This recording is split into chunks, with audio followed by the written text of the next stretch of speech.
COVID-19 vaccines as of February 20. Other services under our digital conversion program are building permit transactions and property tax payments, applications for the Quezon City ID, and work and health permit transactions. Our social services assistance programs and COVID-19 assistance programs are also accessible online. Likewise, we are giving our Q citizens the tools to harness technology. Mindful of the financial challenges of online learning, we have facilitated the distribution of gadgets for public school students. We have also partnered with a telecommunications firm to provide a wider reach for free Wi-Fi access in our city. As we move towards the next normal, let us continue to work together to find digital solutions and connect more people through the power of technology. Mabuhay po tayong lahat and God bless.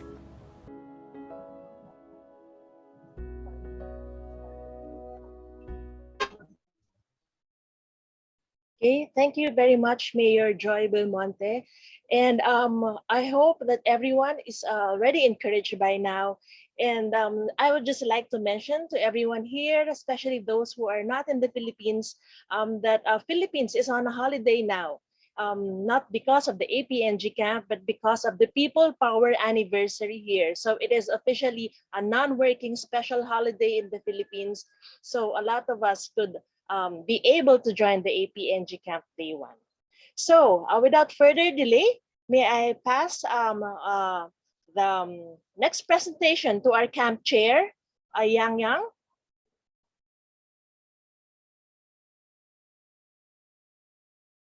Okay, Yang Yang, could you unmute?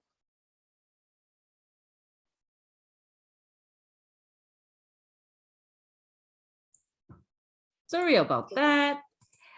Before our keynote speaker, Professor Esaki gives us his speech titled Toward Unwired with Internet by Design, let me introduce our keynote speaker briefly. Professor Esaki received his BE and ME degrees from Kyushu University in 1985 and 1987, and his PhD from the University of Tokyo in 1998.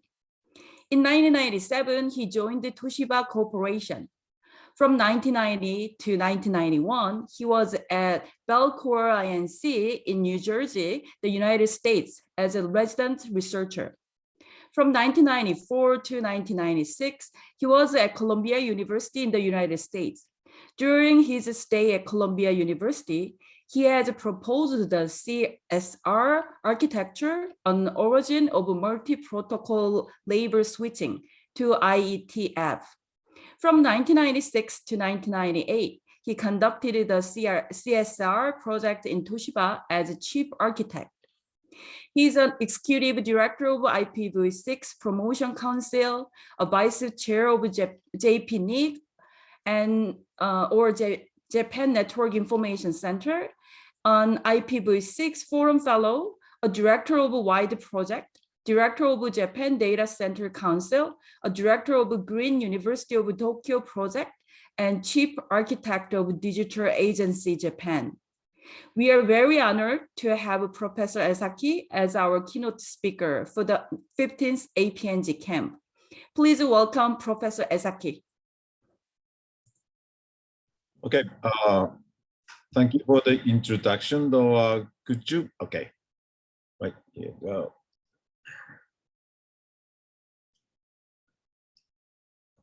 I think you can see my slide well. It's my honor and pleasure to be able to give a talk as a keynote speech in front of you. All of you will be a key player for the future internet, covering the global space as well as the Asian area. Today, I want to share my perspective about what will happen and going to happen over the internet. That is unwired, and about the what is internet by design. First of all, the unwired is not meaning to the wireless. The meaning of the unwired here is free from being anchored to spatial and time domain. That is, I think you are new age, so that is not that, funny thing or new thing, though, for the people who, especially for the Tommy or senior people, that is different from the his age or her age. And also, what meaning of internet by design is not only about the switch or router or servers, but also for all social infrastructure in special and cyber domain. How designed all of the system based on the internet discipline is a key for the smart city or in a smart globe. The meaning of the internet by design is not only technologies, but also architecture, which would be a gene from the perspective of the biology, applying the internet architecture to other system or field, such as education here. For example, this is the online education, and also all of you has already experienced what is a real function of university or education. The real meaning of the education is not the physical university or class or a physical meeting. That has been revealed by the COVID-19, right?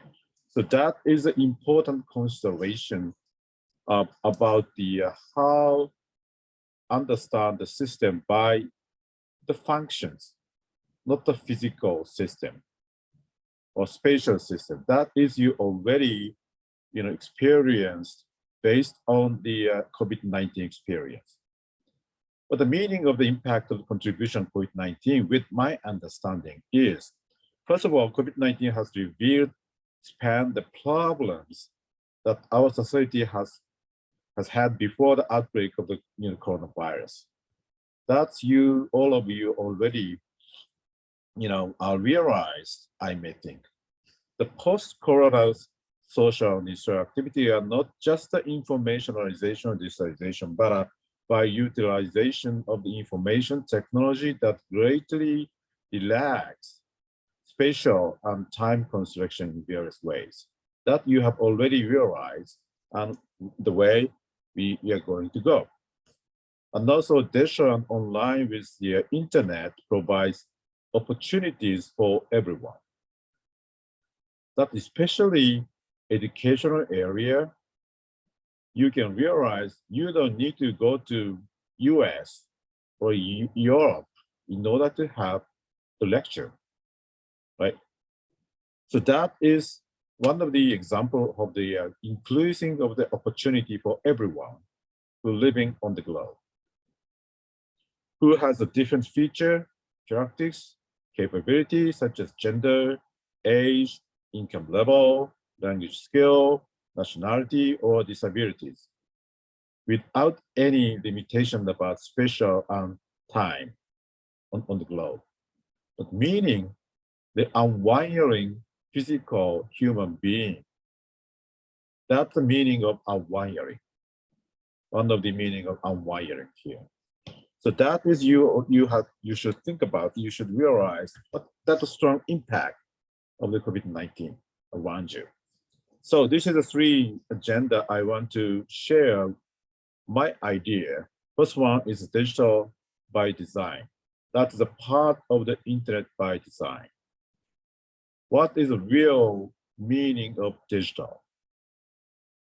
That is unwiring from anchoring physical object, or unwiring from the anchored, underlaying object.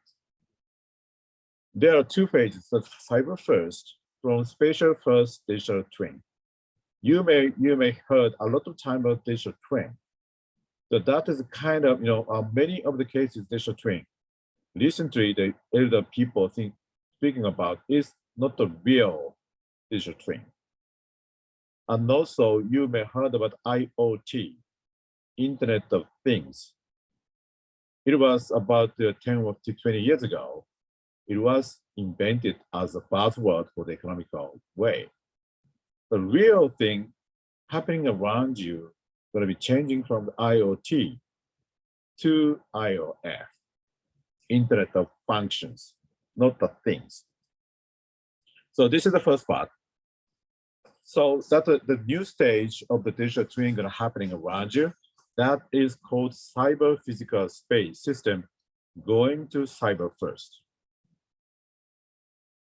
The past age, I think that you were in the elementary school was physical first.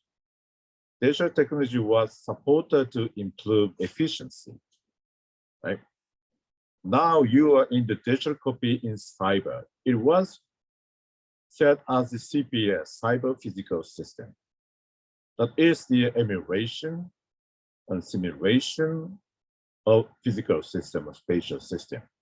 That is most of the people are talking about meaning of digital twin. So this is IoT, meaning physical first. Things are connected through TCP/IP, right? So this is the CPS. You have the physical spatial domain in the bottom. Then you put a sensors, then get a data. That is digital copy of the physical domain.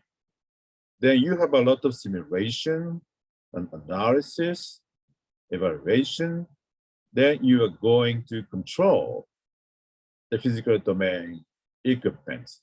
That is print out from the viewpoint of programming, read the data, then processing in your computer, then print out or execute something. That is CPS. You may want to use the AI. You may want to use the big data technology in order to have better control capability over the physical system. Though I want to say this is very old system. There's a copy first, code second, right? You may have to have the digital twin first. That's a copy of the physical domain. Then you have code. So that is the things are connected. So what you are now is what you're living now is cyber first, programming in cyberspace, then print out the function into the physical space. That is many of the industry are now going to innovate it and migrate it. So that is called as software-defined infrastructure, or you could say code-based infrastructure. The code that included rule or program in the cyber domain can define the function in spatial domain. So this is the concept in these days that is cyber first. First, you define the system in the cyber system. That is digital native design in cloud or data center. Then you have plenty of the simulation and emulation and analysis. Then you got a best structure in the cyber domain. Then you may want to print out the object or order or execution order that is print out. Then also you put the sensors in the physical domain, then you get the data. That is completely opposite cycle from the physical first. That's the code first. Code first, then copy second. The order of the design and operational implementation process is going to be completely flipped. That is I call cyber first. Not the things, but the functions are connected. Some of the function could be able to put on the physical object. Some of the function be able to put the object in cyber domain. That is current design and implementation way around you. So this is the one of the things happening around you. Left-hand side is real world. I'm sorry, right. The left-hand side is simulator. Almost the same, view you could see. So in the simulator, you can put the snow quite easily. You can change the scene in the sunset, or a lot of cloud, or rain, or dark. Could be walk around. That's up to you. So in the real world, you must wait, say, 10 days or a year, or even in the southern Asian people, you could not have snow, right? So in the cyber domain, you can have any kind of condition, whatever you want. Even you can change the gravity or time. That is really happening around you. So which means exploring new stage of digital twin is the Internet of Things that is cyber physical system going to migrate to cyber first, that the Internet of Functions. That's actually happening in the cloud system already, you may all know, right? Virtual machine or Dockers is a kind of functions, be able to walk around over the physical computer system. That has been done in cloud system. Similar thing gonna happen around you because you have the smartphone. Smartphone has a lot of functions, whatever you want, not the smartphone, right? So that is happening around you. The same thing that happening around the physical logistics, for example. This is the very old age logistics. It was exclusive silo delivery system for per merchandise, such as fish, such as grain, or such as car. Each business players has their own exclusive silo structures delivery chain. Human being invented container and pallet. That's a huge invention in the logistics for the human being. By the invention or introduction of container and pallet, physical sharing economy gonna happen. So very effective, very multi-purpose logistics system gonna be introduced in front of you. What's there? The internet. The internet is a similar thing that happen based on the digital package. That's IP packet. IP packet is a digital package. Therefore, you can use, say, wireless, radio, copper line, optical fiber, whatever you want. In the case of physical container system, you can use car, truck, ship, airplane, train, whatever you want. That's independence from the media carrying the container. Same thing gonna happen in the internet. Digital package can be carried over the wireless, over the copper line, over the fibers. That's a strong impact of the internet. And also, because of the digital technologies, any kind of information be able to translate into the digital bit. Text, voice, image, program, or recipe, all of things will be expressed by the code, right? So that is quite similar to logistics around you. Finally, we are going to have the microfabs, such as 3D printers, which be able to create any object by the recipe or program. What you have to have is very atomic physical resources to the microfabs. You may be able to imagine what's going to happen when the microfax is going to be generally implemented around you. Probably that's going to happen in about 10 or 20 years from now. For example, when you are say 5 years old, your mother or father print out the picture at the photo lab. That's not your home. After 5 years, your dad or mom printed out the picture using your printer in your home.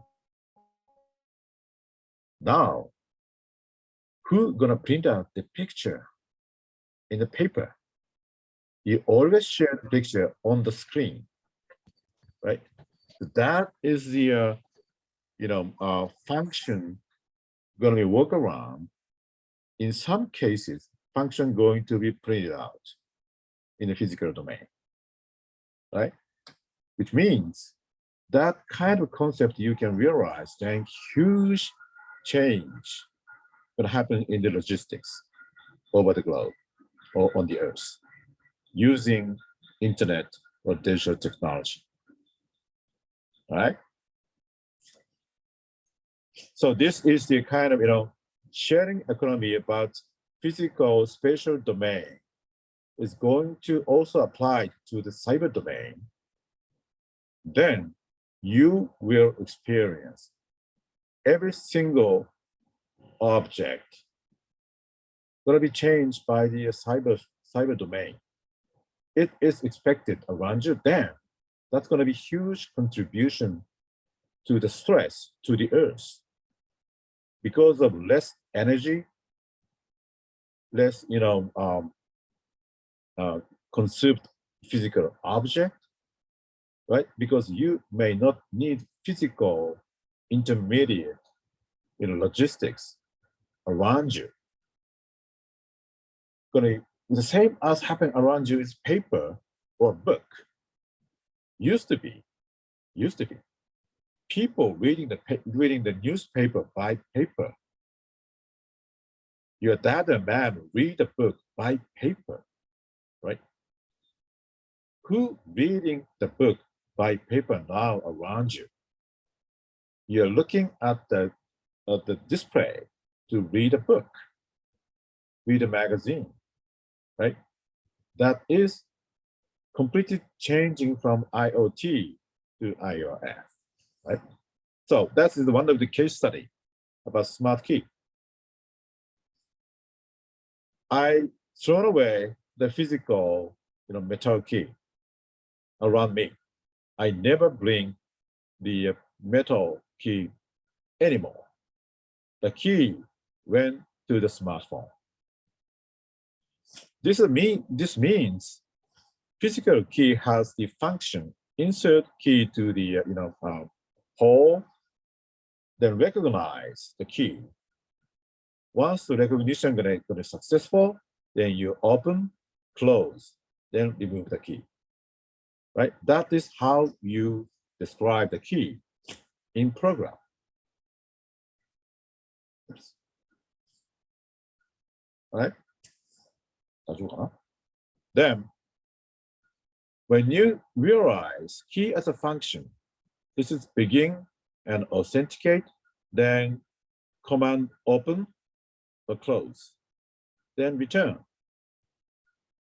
Once you realize the key as a function, then you can change the physical metal key to card or cyber key. Once you're happening, in the physical key, you cannot have any actual data from the key system. Who opened, when opened, that information never be able to get in front of you. So once you have digital key, every single our activity gonna be going to data. Who, when, where, leading to why. That is making real value because of the physical function or physical object going to be migrate to the program or functions. as you realize, once you have the digitalization, the function be able to independent from physical object. Like we discussed, say wireless or radio, copper line or fiber in the internet, in the logistics, car, truck, train, ship, or airplane. Right? That kind of thing also be able to do. That leading to huge opportunity for the innovation around you, right? How about the money? Think about money or currency or coin. It used to be the digital. That's the history of human being. Then some people going to conjunction with the money to gold. That's a real value. That was the control of the market by the United States. Once upon a time, US thrown away the right to be able to change the gold.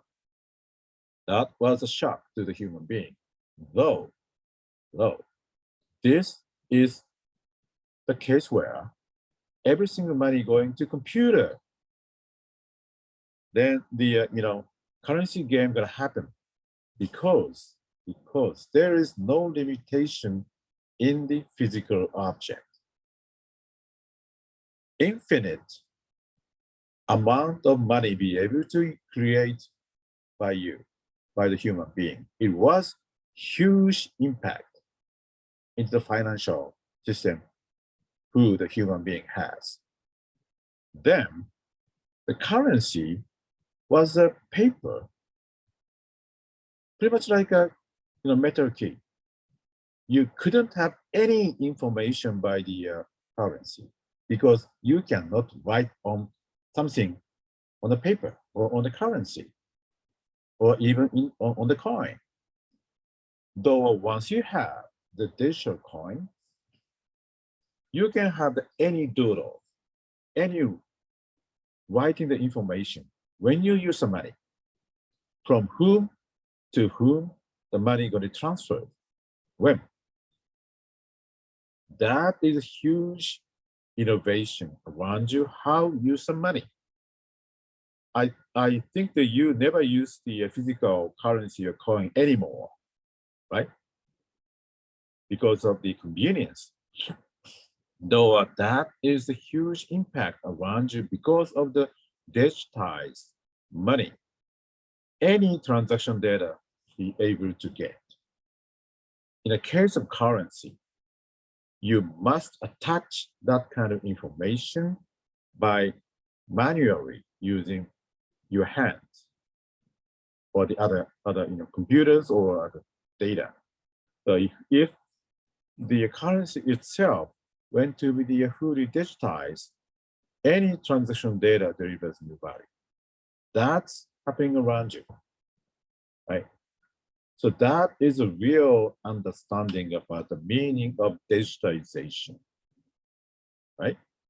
And also you have the very bogus the digital like bitmap or paper or scanning data that called as expensive content or rich contents. Though you're working around with the gaming or digital coin, that is digital native media. That's very cheap. And also you have do it yourself. You can control the object, whatever you want, because all of the object, defined as digital object. So this is the changing from currency to digital coin. Exactly the same thing that happen around you. So this is Internet of Things changing to Internet function. How about the concert? This is we playing around you.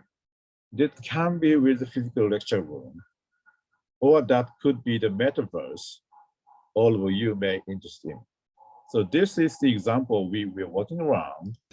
This is the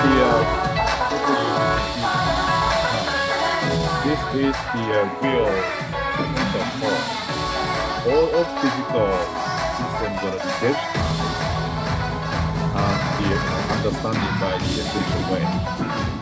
Then you can make your own or whatever you want, changing the theme. This is sitting in front of the vocal. The left hand bottom vocal, also play and the control, then enter then sitting in front of the vocal. You'll be able to control the only vocal sound you'll be able to because of the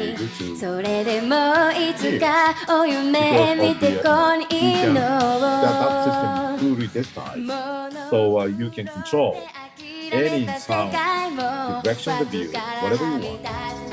You may want to see the drum. You can go here over the drum. Virtual means this is not a real. The computer system is able to create this kind of view, whatever you want. This is the VR, right? AR, whatever you want. And then you may want to go around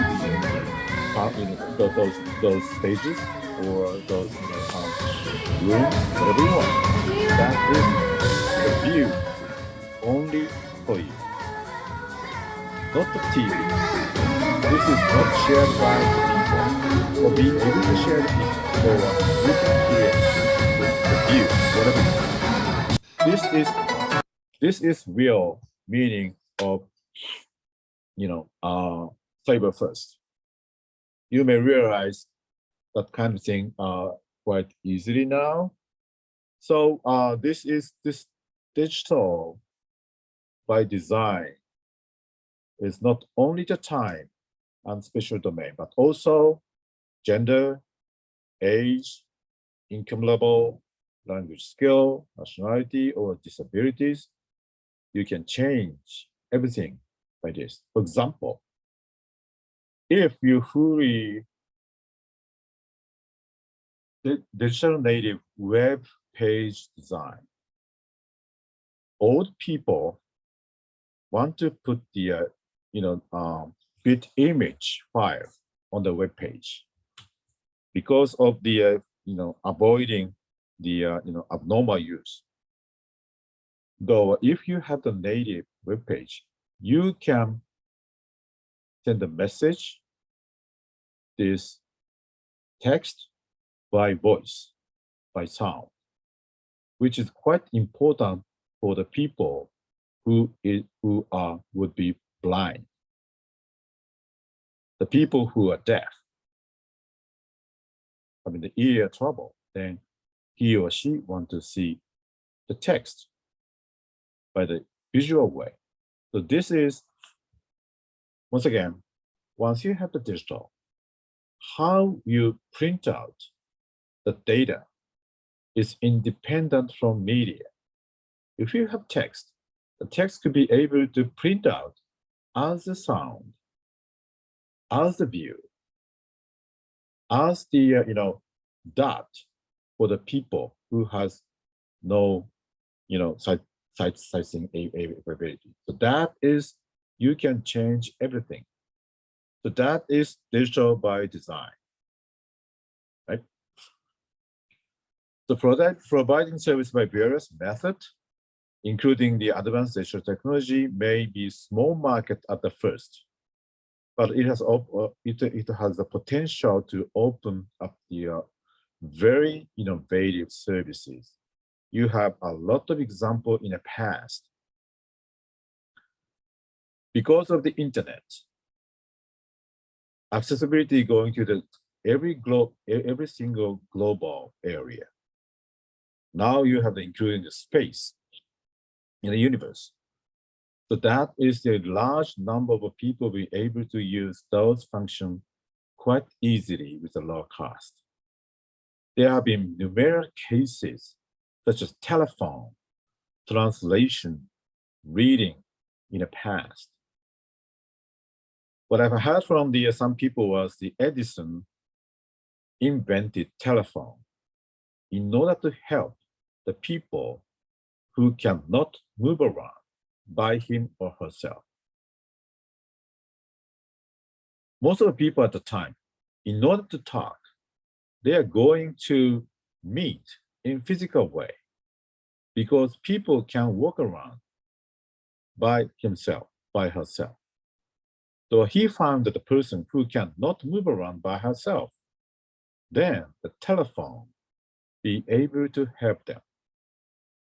After that, human being realized, oh, the telephone is pretty useful for the people who has not have enough time, though he or she be able to walk around, which means the technology which help small number of the people who has some limitation be able to apply to most of the majority of the human being with a different way, with very effective way, right? So that is, you may want to realize, that is one of the reasons why the diversity, or we must help anyone who has some kind of limitation by digital technology. For example, you may use the text translation now because of the language capability issue, right? Then you may translate this English to the Japanese or Chinese or the other languages using digital technology. It helped. You are learning a lot, right? Then that is the the meaning of the digital-based design. The huge impact of the digital, which leading to unwiring. The unwiring means function must be anchored to the physical object. It was the past. So if you perfectly realize the function and digitalization of the existing system, you can unwire the function from physical object, which is IoT to IOF, right? Then many things that happen. How to identify the things was the past human being understanding, right? How about the internet by design? The internet is not the physical object, but an architecture, or that is the Mr. Bob Kaung. I privately met with him. Then he educated to me, internet is the logical structure, not the TCP/IP, nor structure constructed by the switches, router, or servers. The internet provides commons where all digital information on the globe is transparently transmitted and shared. The key of the internet architecture is providing the alternative. That is the same as I mentioned about digitalization, digital by design. Digital technology be able to provide you alternatives about the media, about the contents simultaneously. Then how to design the whole system is the architecture of the internet, as Bob Kaung mentioned. So what is the gene of the internet or internet by design?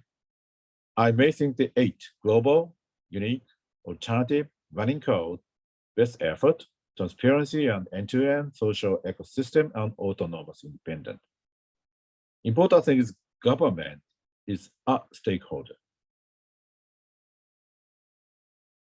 Unique means connecting is the given promise, the internet. The means unique on the globe. That is a quite important feature or gene of the internet. So we must connect everything transparently. And also we must have the alternative and the programmerism. That's we always expect a running code, not the vaporware. Best effort, transparency, that's sold by the end. It's not sold by some servers. That is quite important. So the individual is the component to build up the internet, and also how to share the platform. That is ecosystem you must carefully design in order to make sharing system, not the exclusive system, right? The last one is the autonomous, meaning the diversity to survive. When you learn about the biology, how survive the species is based on the diversity. So in order to survive ourselves, we must respect diversity. Otherwise, once the environment is going to be changed, most of the objects going to be disappear because of the not be able to apply to the change of the environment. So if you respect and survive different objects, different features, diversity, then you could survive, right? That is always internet going to adapt, going to invite, always respect the diversity, right? So that is the internet. And also about the open data. You can to access and to use the lawful data with the same way. That is internet data. In the same way, any lawful data you can access, you can connect, you can put the sensor. That does not harm the network with their choice with the same way. That is the real meaning of open data. Though the businessman who want to get money, they want to do the different thing. They want to let access the data with their own exclusive way, right? When you put something object on net, they want to put restriction. They want to control, to put the sensors, to connect the thing based on their desire, not your desire. That is the important thing about the open data, or that's the open data with the internet design. The last one is the user can provide service using the open data, right? If you're a businessman, you may not want to get the data to the other people who would be a competitor to you. So from the viewpoint of governance of the internet, how to assure to maintain the user can provide any service using those open data by your wish is important for the innovation. That's the internet is going to do. So it was before the internet. Any system will be silo. This silo is the against the gene of the internet previously. So what we did is, what we have to do is desiling. How to connect them using the same technology, horizontal integration. That is importance of the unbundling. That's online. Again, that's a digitalization. Unwiring from underneath, right? So that is always I'm saying unwiring is an important thing. The though this is bad for the businessman in many cases. So you have to fight up them. They want to keep as is structure, that is silo structures. And also, if you are interested about the AI, artificial intelligence or big data, that's the big hurdle to them. Because the AI want to get the different data, then have the correlation from them. So people may not want to share those data because data is a source of money. They already realize, right? So What happened in the IT industry is the build of the business structure based on the user-initiated discipline that is a deciding nowadays we are going to do. Open technologies, ownership of data belonging to the end user, that was the internet did. And also, I may say, IT industry did first. I work with the healthcare industry. Used to be any client data belonging to the doctor or hospital, not belong to you. So we changed that thing in Japan for about 10 years ago. Any single, healthcare information belong to individual, not belong to only to the hospital. Any information you can get because that is your data, right? The other cases would be when you drive the car, or automobile, the information you created by the driving the car belong to car manufacturer, not you. Car manufacturer avoid to get that kind of information by you. That is ownership of the data, right?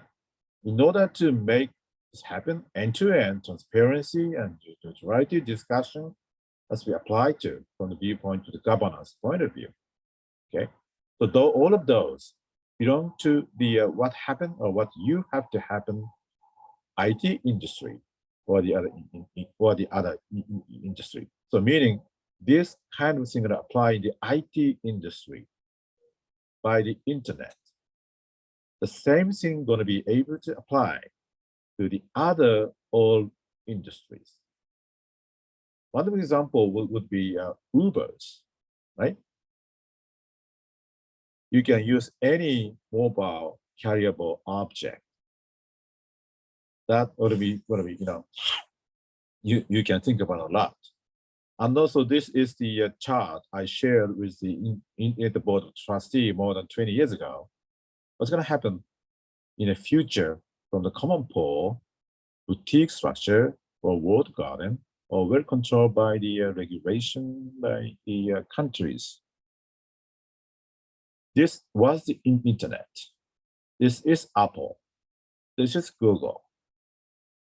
This is, say, bad way, very isolated economy or this system.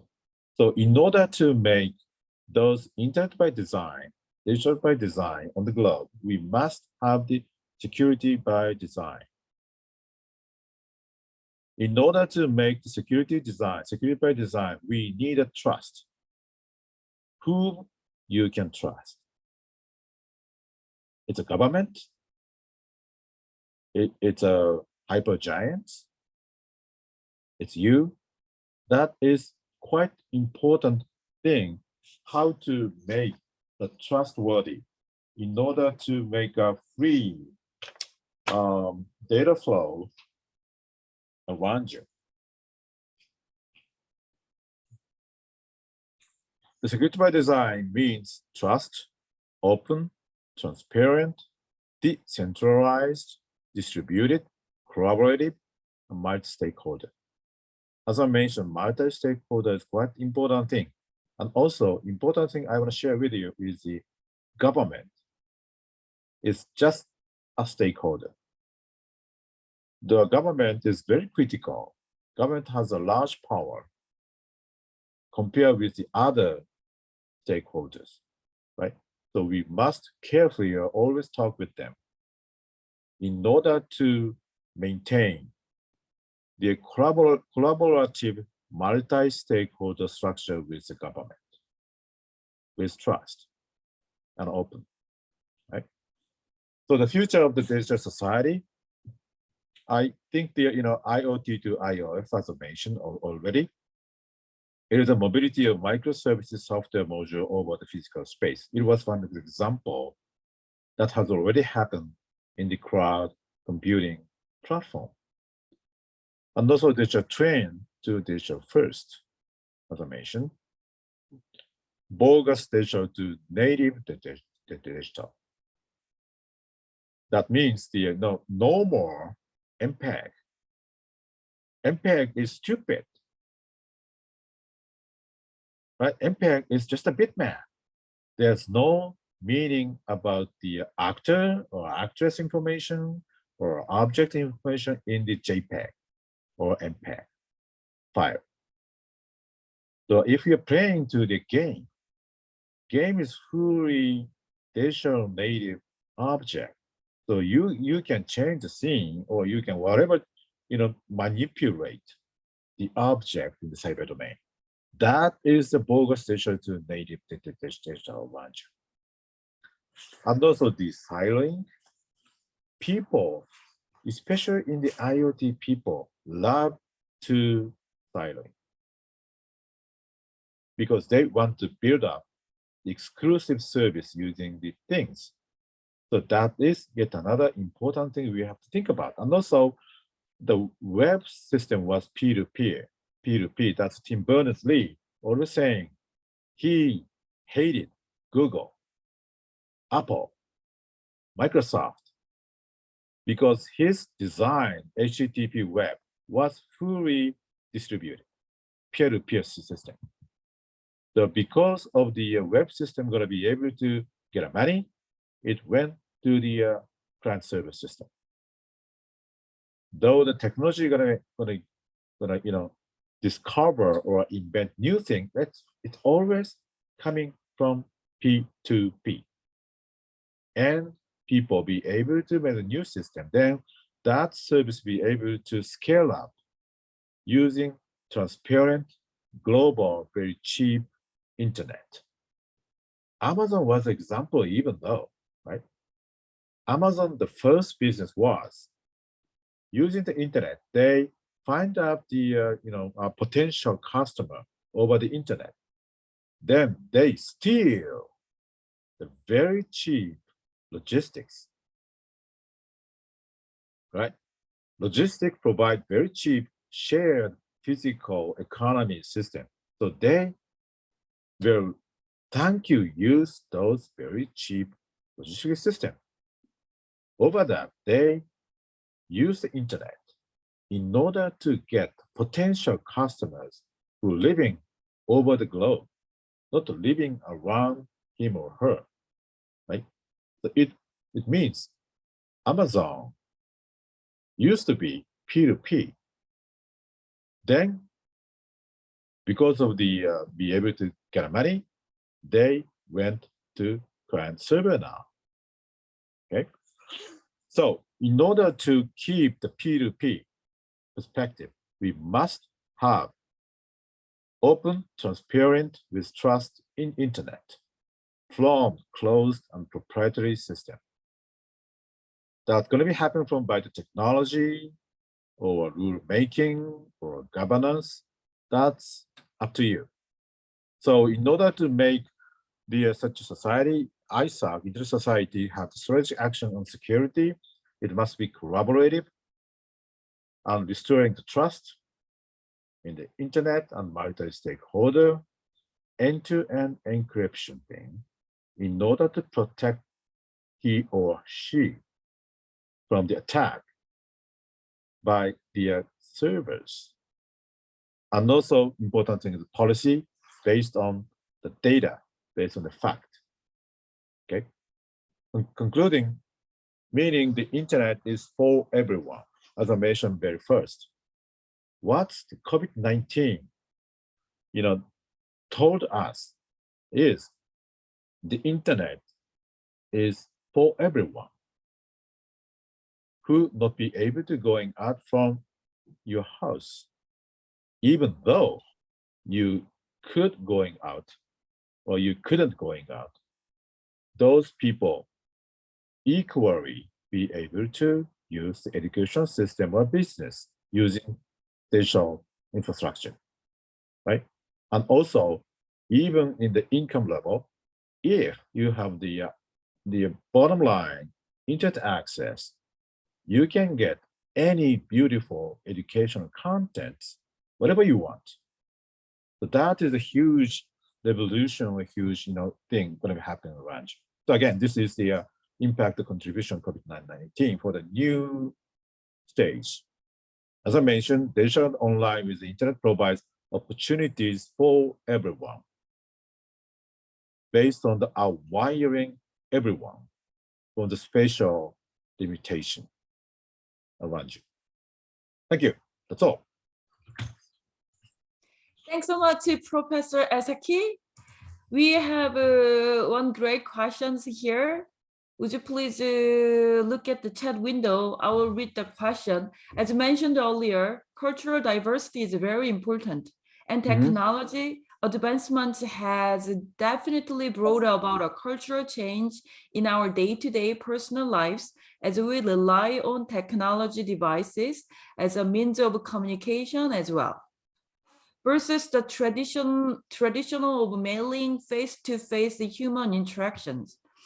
How should we go about balancing humans' reliance on digital devices to actual communicating? Well, I think that is totally up to you. Technology or how to use has a neutrality. That depends on who's going to use that, right? So technology always innovating or providing new opportunity. Important is how to use that, and also how to use that technology to the purpose you think. I really think when you think about the diversity, you may want to help the people who cannot do anything by technology or by the collaboration around you. And then it will help the people who would be able to contribute more than now, because everyone has their own, possible skill to be able to contribute to the human being, to the globe. So that is my belief. Technology help everyone. In order to let such a case, well, you should share the experience. As she mentioned, if you share those things, people may provide some interesting, some constructive idea. Then why don't you collaboratively, test or challenge those things? Again, in order to let him or her be able to challenge, that is common environment.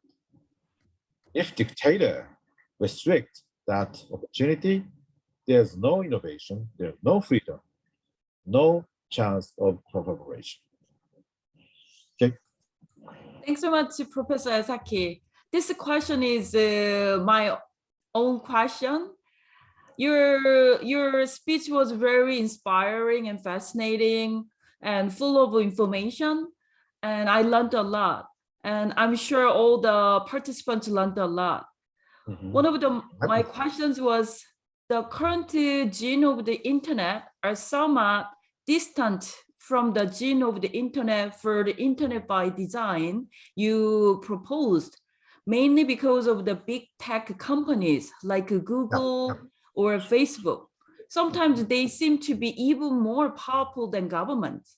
Right. So I was wondering how we could create the new gene of the internet for internet by design against the backdrop of the current circumstances.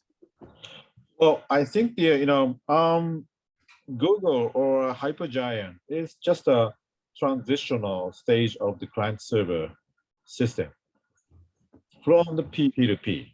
So if we can continue the transparent, neutral infrastructure, then new player be able to start the business, start the service over the globe. So that is an important function of government as well as the people, because as you can see about the Facebook, because of the atmosphere, all people think that is bad behavior. Then he lose the business now, right? meaning the internet is by everyone. So everyone be able to change when they think that's going to be should be changed. And also, we always respecting the face-to-face communication. It was the past, though it may be the mistake, I think, because face-to-face has a limitation who not be able to go to the physical places. So we have the remote opportunity like this. Then the people may want to more comfortable, more effective online communication with the face-to-face communication as well. That's a new challenge. And also the APNG be able to challenge that, right? Then that would be a very good contribution to the human being. Or you could start the very sexy business by yourself. Thanks so much, Professor Esaki. Yeah, that's exactly what APNG intended to do. And then we hope we could do it so we can have the brighter future of the internet for, yes. Yeah, thanks so much. Up to you. I really, expecting you are going to, have a leadership to the future internet. Thanks so much. Before Thank you leave, we prepared some appreciation for your support and the mentoring. Go ahead, Maggie. Yes, Dr. Esaki, thank you very much for taking time to be with us. I'm sure that all of us here, the fellows, are greatly appreciated your talk. So on behalf of the APNG Executive Committee, although this is a virtual, I hope you will appreciate it. This certificate of appreciation is hereby presented to our keynote speaker, Dr. Hiroshi Esaki, in grateful recognition of the enduring commitment to guide the next generation of Asia Pacific Internet leaders by sharing his expertise and experience, presented this 25th of February 2022 during the opening of the 15th Asia Pacific Generation. So signed by myself, Maggie Antonio, APNG 15th Camp Chair, Sun Yang Yang, APNG Chair, and our mentor, Tomi Matsumoto, APNG mentor. So thank you very much, Dr. Esaki, and we really appreciate your time with us. Thank you so much. Thank you very much. Enjoy the camp. Thanks so you. much.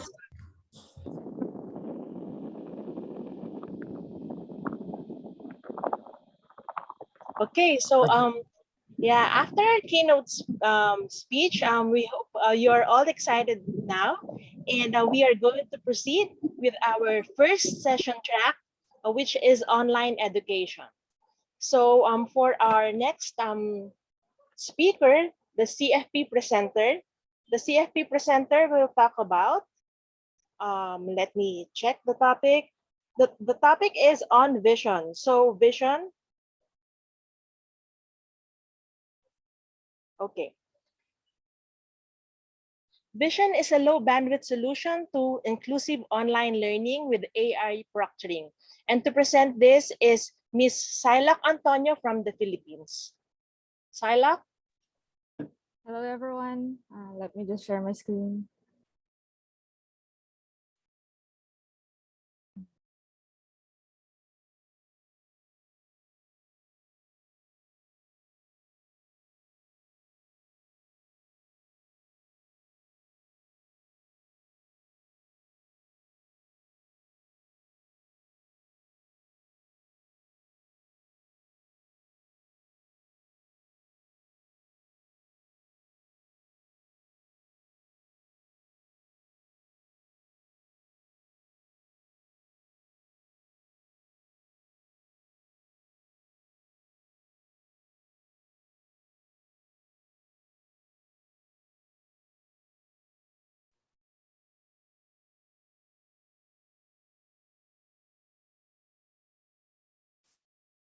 Can you share your screen, Psylocke?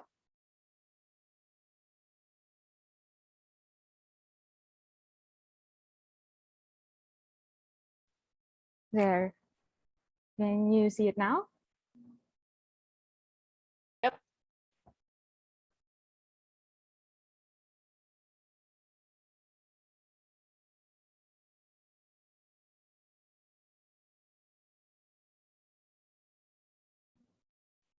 Okay, there.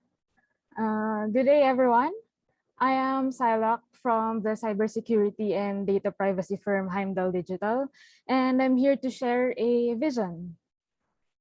A vision on the application of effective, accessible, and equitable technologies in education. Now, I stress equitable because ever since the pandemic, there have been countless options made available online for use in classes in this new normal that we have. So the most common ones in use, at least here in my country, are Zoom, like we're doing now, Google Meet, and MS Teams, all of which are great applications, very helpful in tiding students over during this period of detachment from physical classrooms.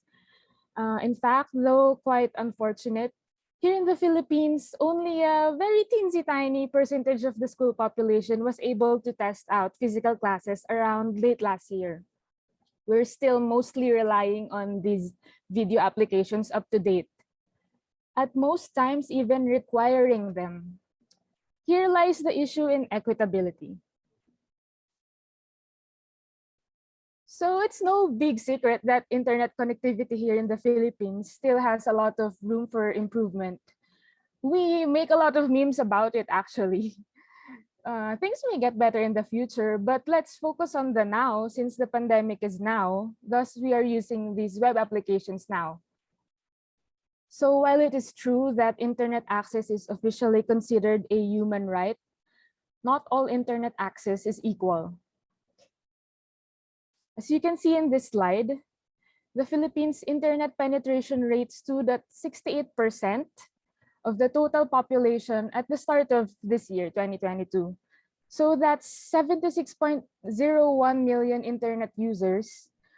But majority use mobile data with the median internet connection speed of 18.68 Mbps. For wired connection, it's 46.44 Mbps, so that's a lot of difference. But 140% of the Philippine population is on mobile data. So apparently the slower one. The struggle here is that most of the online learning platforms in mainstream use, such as Zoom and Google Meet, immediately saturate mobile data bandwidth and mobile device resources. So just to be clear, I'm not here to bash Zoom or Google Meet or any of these other brilliant applications while we are using Zoom to hold this camp right now. I just want to illustrate the experience of the disadvantaged students who are using these platforms.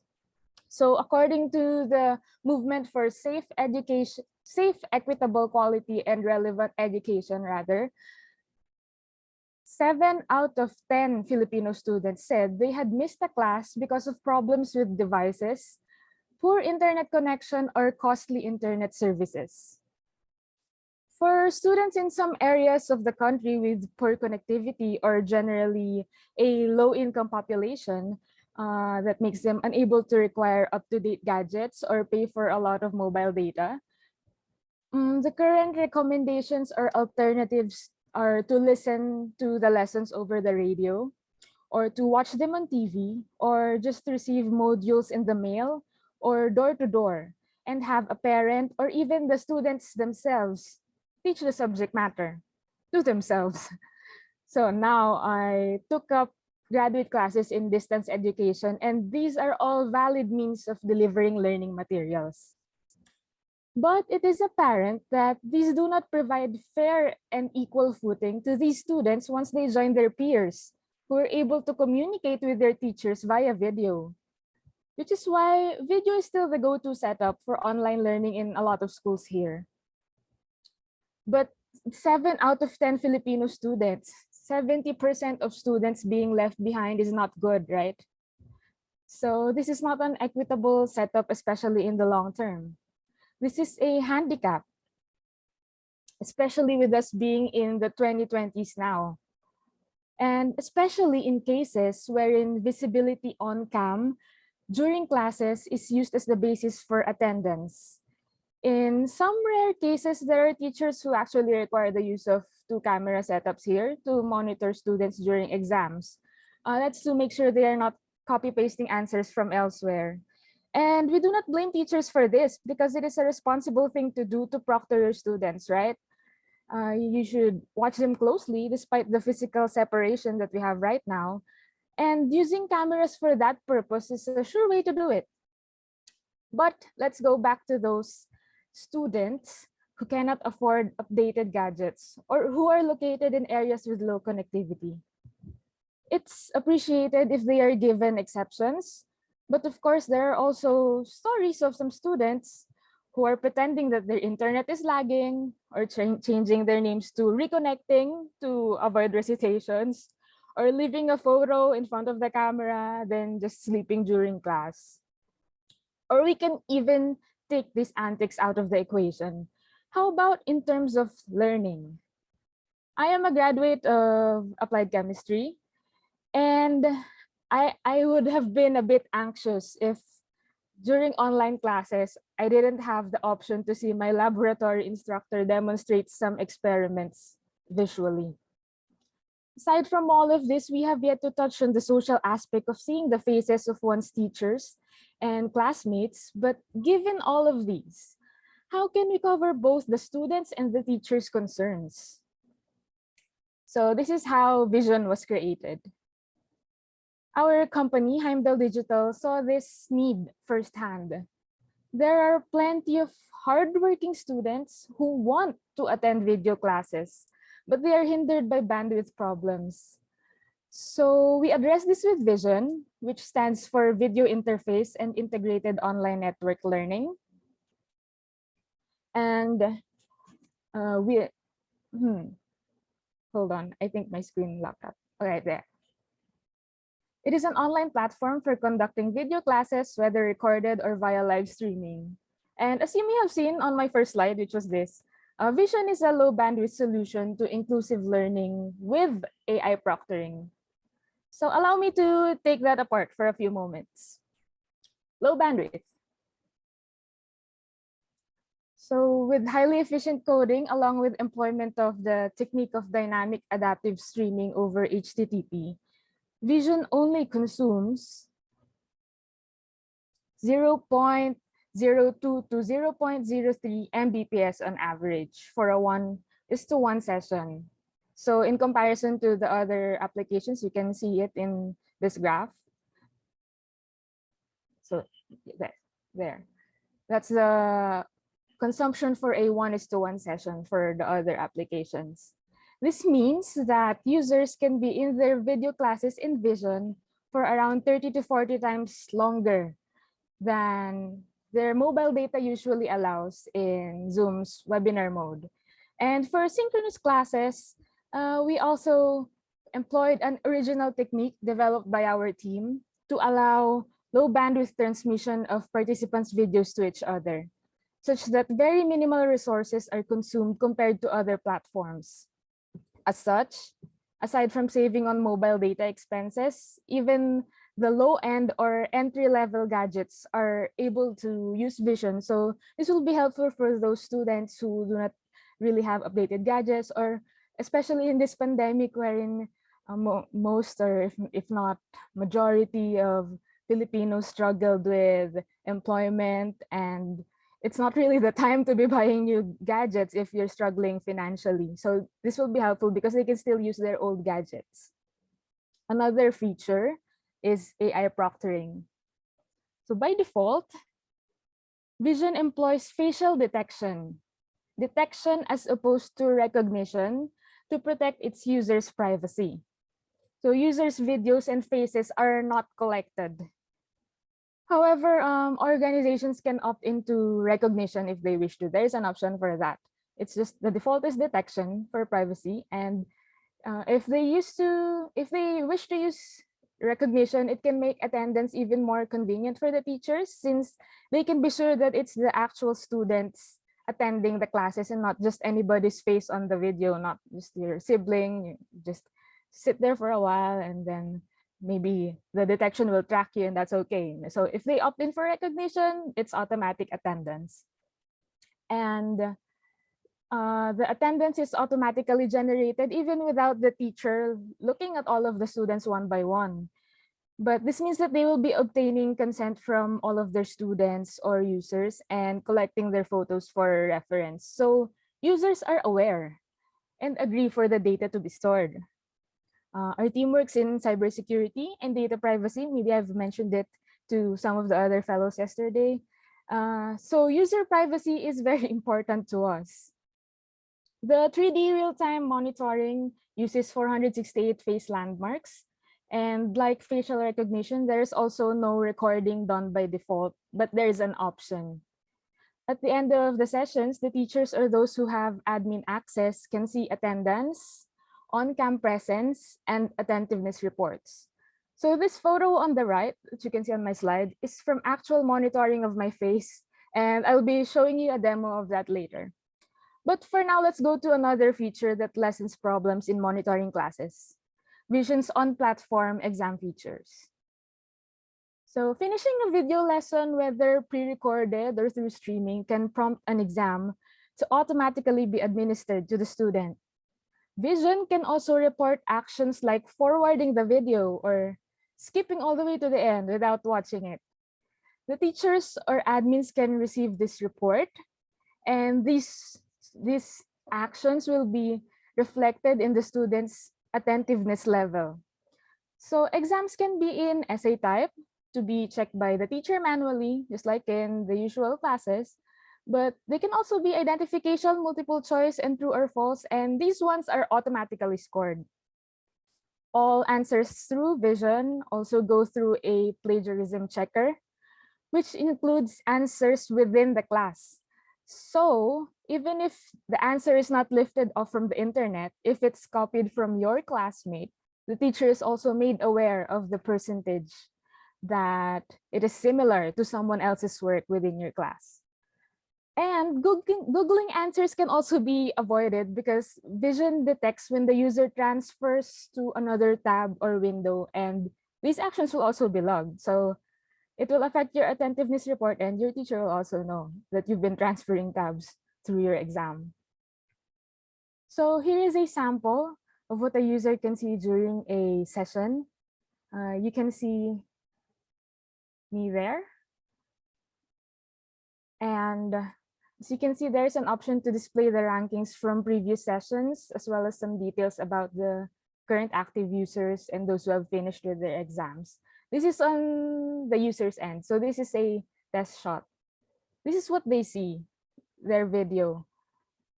But on the machine's end, this is how it interprets my face. There, I included the video of my face so you can see the face detection in action and the tracking, but what VIXION sees are just the numbers there. It doesn't record the faces unless you choose that option, which I discussed earlier. It's up to the organization and the users. So at the end of the session, it computes how attentive I was, as you can see. And I've been looking towards the camera for most of the duration of the shoot, but I look to the side and turn off the lights, and it can still detect my face. But I would yawn and close my eyes, and then it will later on affect my attentiveness level. So it's going to generate an attentiveness level of 18.53%, even if I was on cam for 70.89% of the time, or I was watching the lesson, which means that even if you're just in front of the camera, it doesn't mean necessarily that you're attentive, because what I was doing was I was just looking around, leaning away, yawning, closing my eyes, and playing around, even if I was in front of the camera. So there it computed that I wasn't being attentive at all. So for the teachers or administrators end, this is the machine end, right? For the teachers, let me show you a sample report from a previous webinar series that was conducted in VIXION. I have blurred out the user data for their privacy, okay? But you can still see the important figures there. So since this is asynchronous, you can see here that it generates a graph on the times when users logged in to watch the lesson. So they log in the most at 9 a.m. And it also lists the early bird attendees and the participants who submitted answers to the exams the earliest. And you can also see that there's a ranking for the students who stayed in front of the camera the most often. This is different from the last list, which is attentiveness, which is what I demoed earlier. You can be in front of the camera the whole time, but if you're not attentive, vision will also see that. And, well, they're going to tell the teacher about it. So these features alleviate some of the issues that I've mentioned before. Lagging is avoided because of the low bandwidth consumption, and students can't just leave a photo in front of the screen because vision will know. It will also know if they're submitting copy-pasted answers or skipping classes and can even prevent that. More, if not all, students can also be able to access the video lessons because their mobile data is enough for Vision's low bandwidth consumption. And last but not the least, they can see their classmates. Actually, they can see as many classmates as they have. Vision does not impose a limit on the number of participants. The final and most important point is inclusivity. Vision's low data consumption not only provides a cost-effective solution to young students, it also means that there are other various applications for it. Actually, it has been used by both academic and non-academic organizations. Each tenant of Vision is given an isolated environment, which we call division. So imagine a division like a little personal town, city, or campus. And in each division, there can be different organizations or subjects under one. So for example, here we have a space for math subject. Don't know if you can see it, but there's an icon for a calculator. So let's say that's the math subject. In a campus setting, when you enter the math building, there are different rooms for different math classes, or that's how I experienced it. So it's the same here. You can have a section for math that has different rooms for the calculus students, the algebra students, and they attend the video sessions in those individual rooms, all within that math section. And within that same division, we can add another section for the sciences. So again, within that one section, that green one, that's just a representation. So it's not really going to be like buildings, but to make it clear, it's really much like a campus. So again, within that one section, there can be multiple rooms for multiple sessions. Students can enter a room for a specific subject like chemistry. Of course, I'm biased because I'm a graduate of applied chemistry. And then attend a specific session on organic chemistry. And then we can add English and other subjects. Each of these have their own rooms inside and their own sessions inside the rooms. It's very similar to an actual campus. You have a building, a room, and different classes in those rooms. At different times also, if you wish to schedule it that way. Now, if you're not a school, you can also use your division for other purposes. You can have a cultural expo.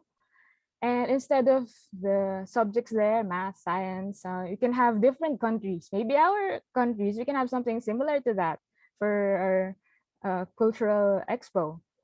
And inside the buildings that represent each country, the attendees can probably explore rooms that have sessions on language, history, or the travel requirements to visit there, the vacation spots. And aside from that, you can have webinars on different topics and turn each webinar into a series. In fact, these are actually among some of the actual use cases of Vision. Despite only being created in the midst of the pandemic, different groups have already benefited from Vision's features during the pandemic for diverse purposes. This can be either recorded or live streaming. And like this camp, you can have open or closed access to specific pre-registered users and even send them reminders of the sessions through email broadcast, just like the email reminders that we received for this camp. Vision also has been used in certification exams because it can issue digital badges. Whether it's just for attendance or for those with specific score and completion requirements, these badges have embedded metadata, which can be machine verified, so users' credentials cannot be wrongfully claimed by someone else. So you earned it, so you should get to keep it. These are also blockchain protected. So any alterations will create immutable logs. You can't just say that you graduated from this webinar and this one and this class. They will know. It can be tracked and it's immutable. Current Vision users also hold both small and large classes. And as explained earlier, since it uses low data consumption, a larger number of participants will not be an issue. It also won't cause problems to users whose devices have lower capabilities, because even though there may be a lot of participants, Vision will adjust the number of co-participants that appear on one screen according to the device's bandwidth. The division system also makes it easier to segregate between small and large classes depending on your needs. Lastly, it is user-friendly. I have personally witnessed both kids and the elderly use Vision without issues. It keeps a simple user interface, as you saw in the demo, so that even those who are not tech-savvy can easily navigate it. And it is also browser-based. So it is usable on most devices that run modern browsers. And most importantly, data privacy is highly valued. Personally, I am very alarmed by news of children's photos being sold on the dark web by predators or by scams that target the elderly by using sensitive personal information to blackmail them.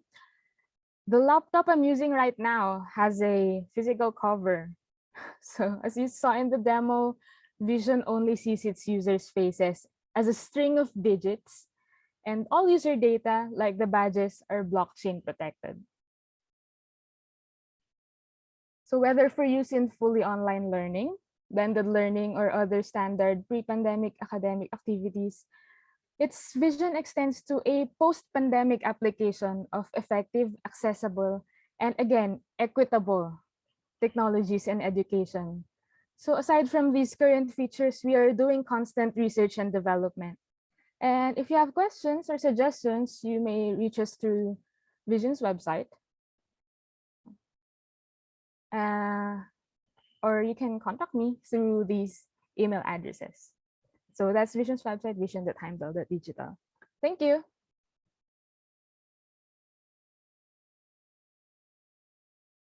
Okay, thank you very much, Psylocke, for that presentation.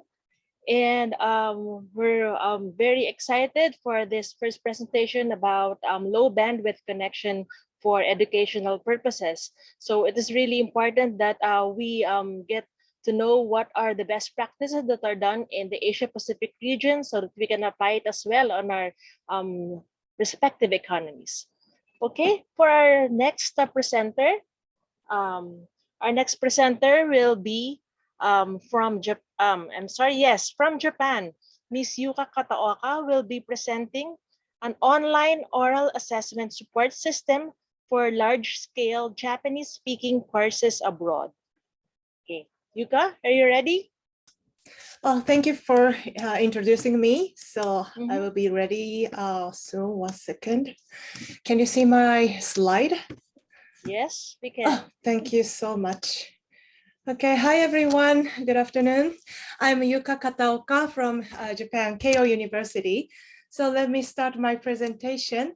The title is Online Oral Assessment Support System for Large-Scale Japanese-Speaking Courses Abroad.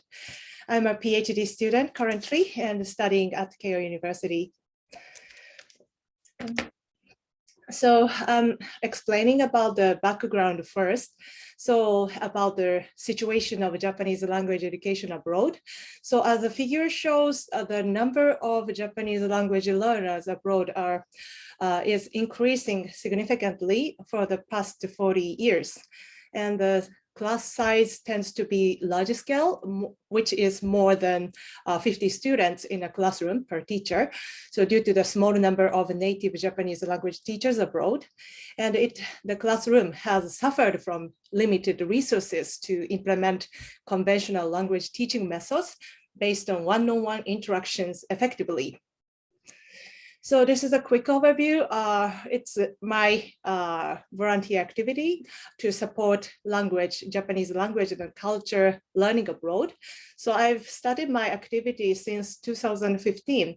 So it is a short term. It was started from short-term Japanese language, intensive Japanese language course for supporting students who are joining Japanese graduate school with the scholarship by Japanese government. Because usually they don't have much time to prepare for language. So the scholarship students are quite busy. So they required survival Japanese for a short term. So that's why I started supporting them. So since 2015. And also I started a large scale Japanese language course at an Indian university.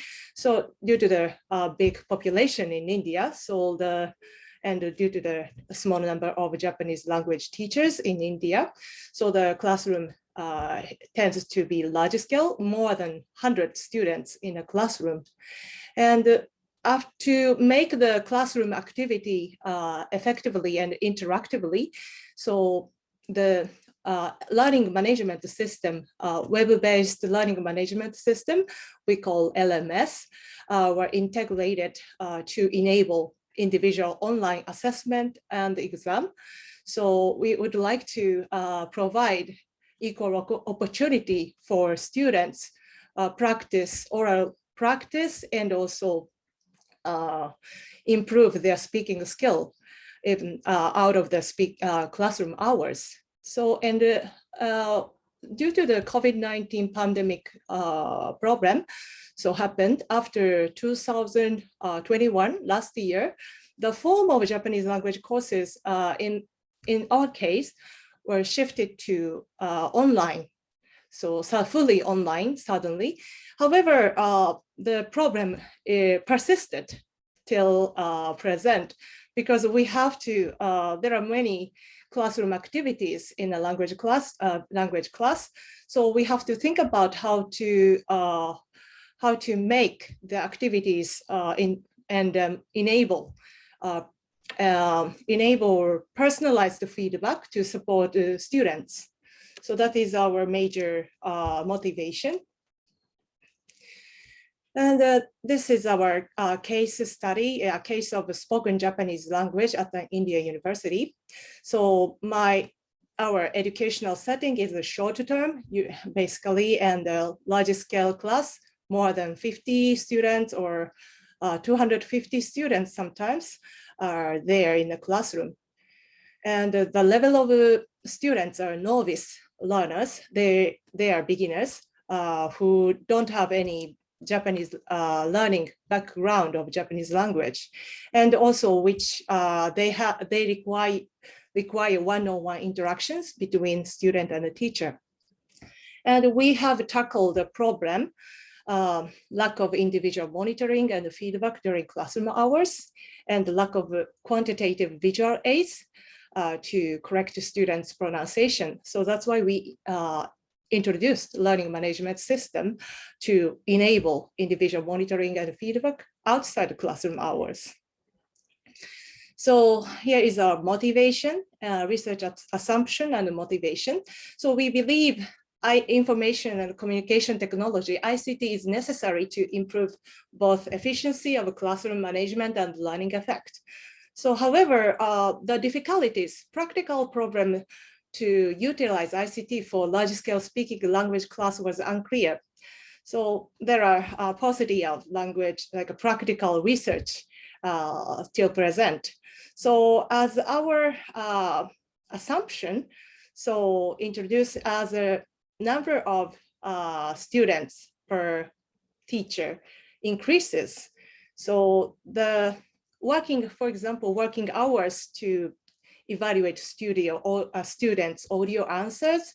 So teachers' working hours so should be reduced or mitigated.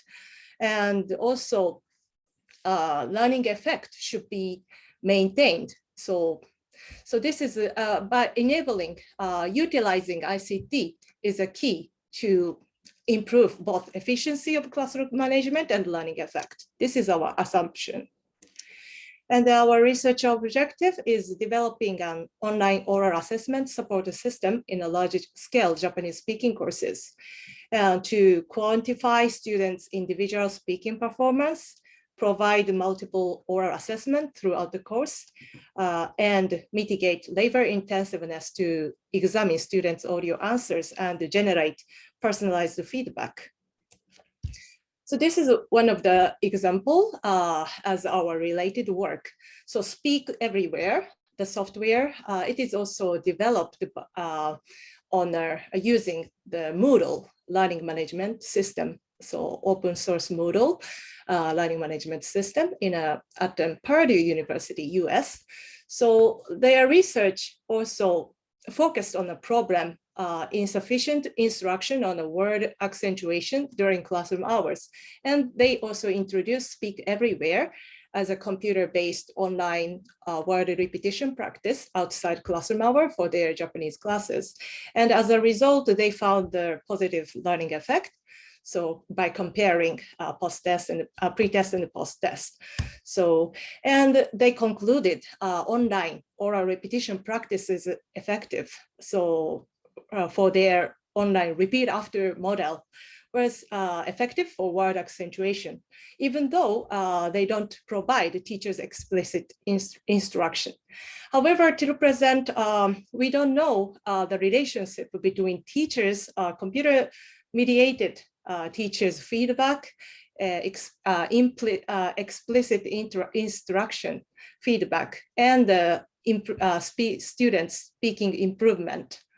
So this is one of the examples. Speak Everywhere clarify the relationship, the online repetition practice and their students' speaking improvement. And our approach is also, we inspired by Speak Everywhere. So we also enabled learning management system. We introduced learning management system to enable language activities. So we also developed Moodle, used Moodle, open source learning management system, and even in a large scale Japanese language classroom. So most of apart from the ad hoc conversation, interactive conversations, most of the classroom activities can be enabled on the system. For example, multiple choices, mini test, and the listening exam can be enabled, and the speaking exam and group work, pair work submission can be managed on the system. And the feedback is currently depending on teachers' manual work. And however, all the classroom activity was unified on the system, and the teacher can detect students' errors and provide effective feedback and generate personalized feedback to correct some errors on the system. And also these different approaches, we extended the learning management system to enable quantitative oral corrective feedback by employing automatic speech recognition, ASR. So this is one of our, this is our online oral assessment function. So on this system, a student submit the audio. So this figure shows the transaction between student and the teacher. So when student submit audio answers on the system for the speaking question, so the system convert audio answers and speech to text program. It is a Google Cloud Speech API display transcripts. So as additional information for teachers, and the teacher can compare the submitted audio answers and display the transcript. So the class teacher can easily detect errors and write feedback. So before enabling this automatic speech recognition ASL, teacher had to listen to the audio answers sequentially. However, additional information, so automatic speech recognition transcript is quite useful and helpful for teachers. So easily detect the errors visually. So, and before listening to the audio answers, even though ASR, automatic speech recognition, is not 100% accurate, however, in case of the novice learner's pronunciation. However, it's quite useful. And as our preliminary experiment, so result, it's high, the ASL has a potential and a reasonably accuracy rate. And this is our user interface on our oral assessment support system. So this is a left-hand side is a review screen for students and teachers. This is one of the speaking questions, fill in blank question. So in this case, student have to answer that is a clock. So それは時計です. However, if the student's answer contains the pronunciation error, so they have to say Tokei, however, they said Toki. So the transcript also shows the wrong answer.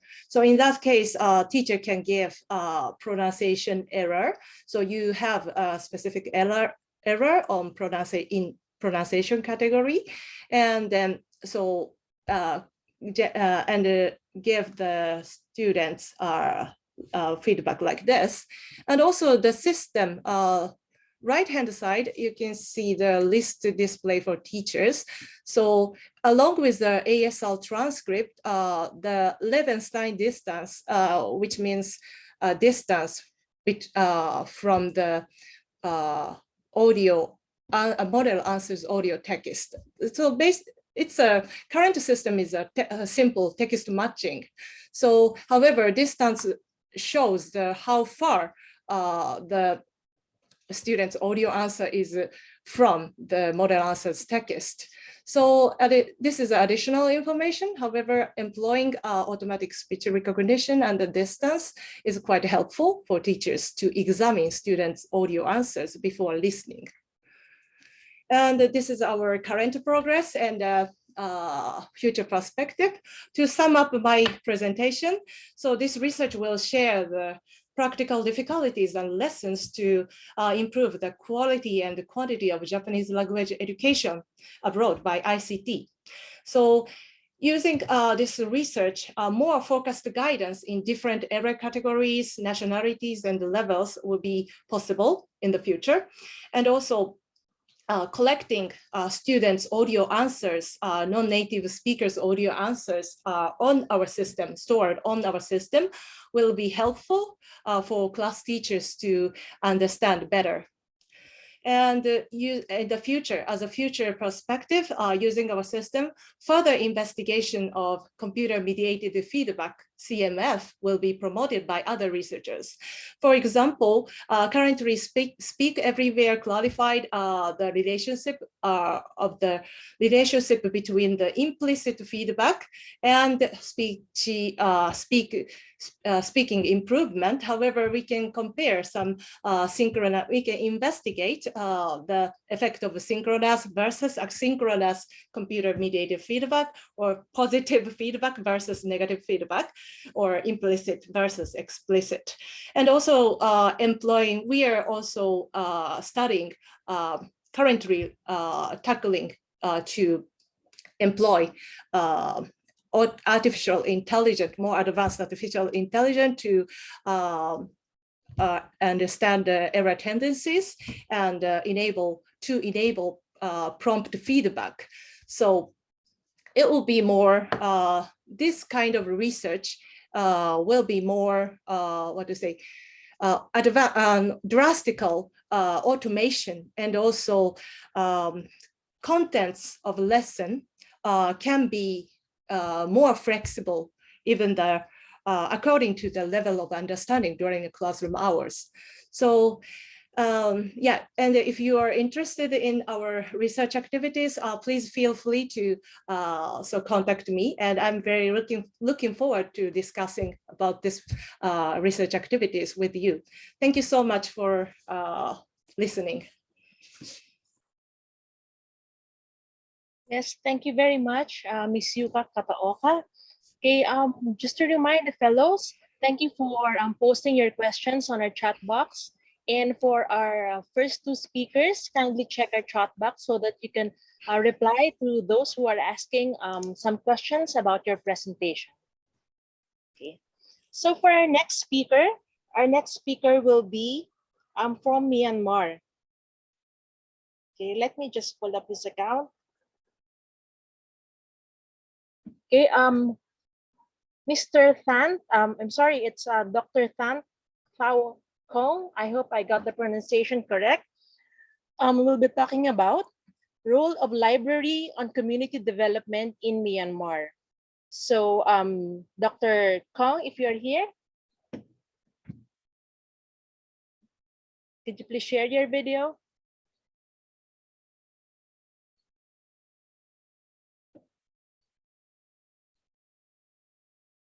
Okay, so while we're waiting for the next presentation, can we answer some questions for that were stated in the chat box? I think our two speakers are still here. Yang, could you facilitate the questions first? Yes, so we have many great questions. So Diane, one of our APNG mentor. Go ahead, Diane. Yeah, can you hear me? Yes, we can. Go ahead. Okay, I have one question to this last presentation regarding this Yuka. In your LMS system, do you have any live, for example, student when you are speaking, for example, I am now speaking the Japanese language, right? It's recorded and live again, once I finish, if it is possible to play back and get the feedback, or according to your diagram, I saw it's actually offline, right? Because in my country, we are also willing to implement similar thing, but technically still not possible yet because we need a streaming server and many difficulties are there. Is it supporting currently your live system, or is it offline all this feedback? Thank you. Thank you for your question. Currently, our system is only supporting the recording, so speaking practice only. So it's not supposed to be used for supporting live audio, live streaming service. So the student will submit, have to record their utterance speaking and submit the audio answers, and also teachers will evaluate the audio answers outside the classroom hours. It's totally asynchronous. However, your comments are supporting like a synchronous live conversation, supporting live conversation will be our future work.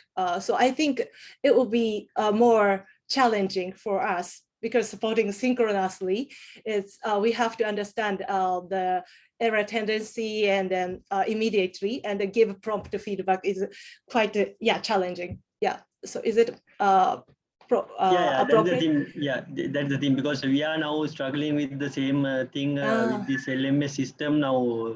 New modules are there, but because teachers need the live interact with like classroom, right? Live interact, then it's more effective than this offline, because once we then after when we play back, we don't remember how we pronounce or something like that. Okay, thank you very much. I got the answer. Thank you so much. Okay. Thank you for the question, Diane. Yes, go ahead, Yang. Okay, so this is a question is from me. I was wondering how well ASR functions. So especially when they are not even native speakers of the target language, Japanese. So I would like to know about that. Thank you so much, Ms. Yang. Actually, yes, ASL, the transcript is quite not 100% accuracy. Yeah, especially when we use ASL for novice learners, because they have a characteristic pronunciation. Also, they have their Japanese speaking where is mostly influenced by their mother tongue.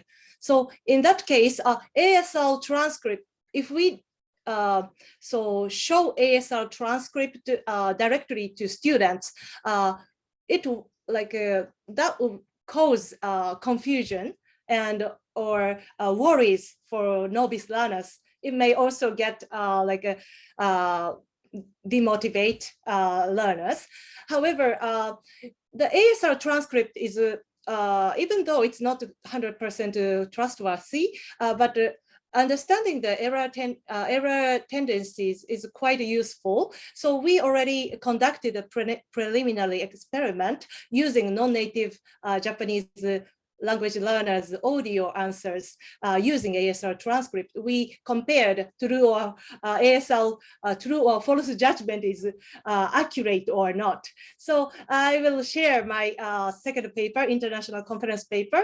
So ASL has a reasonably accuracy rate. So, and it's also promising as a visual aid for teachers in case of for novice learners. Yeah, thank you so much. I will share my second paper with you. Yeah, thanks so much. Please share your paper, and then thank you for your fascinating presentation. Psylocke, I also have a question to you too. So you also had a really fascinating presentation. And while I was watching your presentation, I was wondering how privacy issue that your service has been handled. So for example, if I'm teacher or parents, I think I would like your service. But if I'm a student, then I wouldn't. So I know you convert the facial features into numbers. So I think that's a part of protecting privacy and also security too. But how have the learners, the actual learners, been responding to your service? Oh yeah, it's very good perspective. Actually, Yuka, it's for Psylocke. Sorry, This question is sorry. Psylocke. I'm so sorry. Thanks so much, Yuka. Thank you. Actually, that's a good question, and I'm glad you asked that, because the thing is, they don't mind it. They actually like it, because for most classes, as I mentioned, video is required for attendance. So even if they're doing it in another platform, it's required. So their faces are visible anyway. And as I showed you in the demo, the difference between Vision and Zoom is that the icons of Vision are smaller, a lot smaller, to handle a bigger class so that you can see most participants. Unlike, for example, in Zoom, you need to check, sorry, we're on Zoom right now, but you need to check the next screen. So we put smaller icons for that, and they actually appreciate it because they feel like they're not under close scrutiny because their faces are not just flashed in a big frame on the screen. So so far in all of our users, most of our users, they didn't really have a problem with it because they're coming from Zoom and Google Meet, and the premise of classes wherein video is required anyway. So it's not really a big adjustment. It's actually better for them because they can look at more of their classmates, and then they know that it's just a bit small, so you can't see if you have a pimple here or something there. So it's been good feedback so far.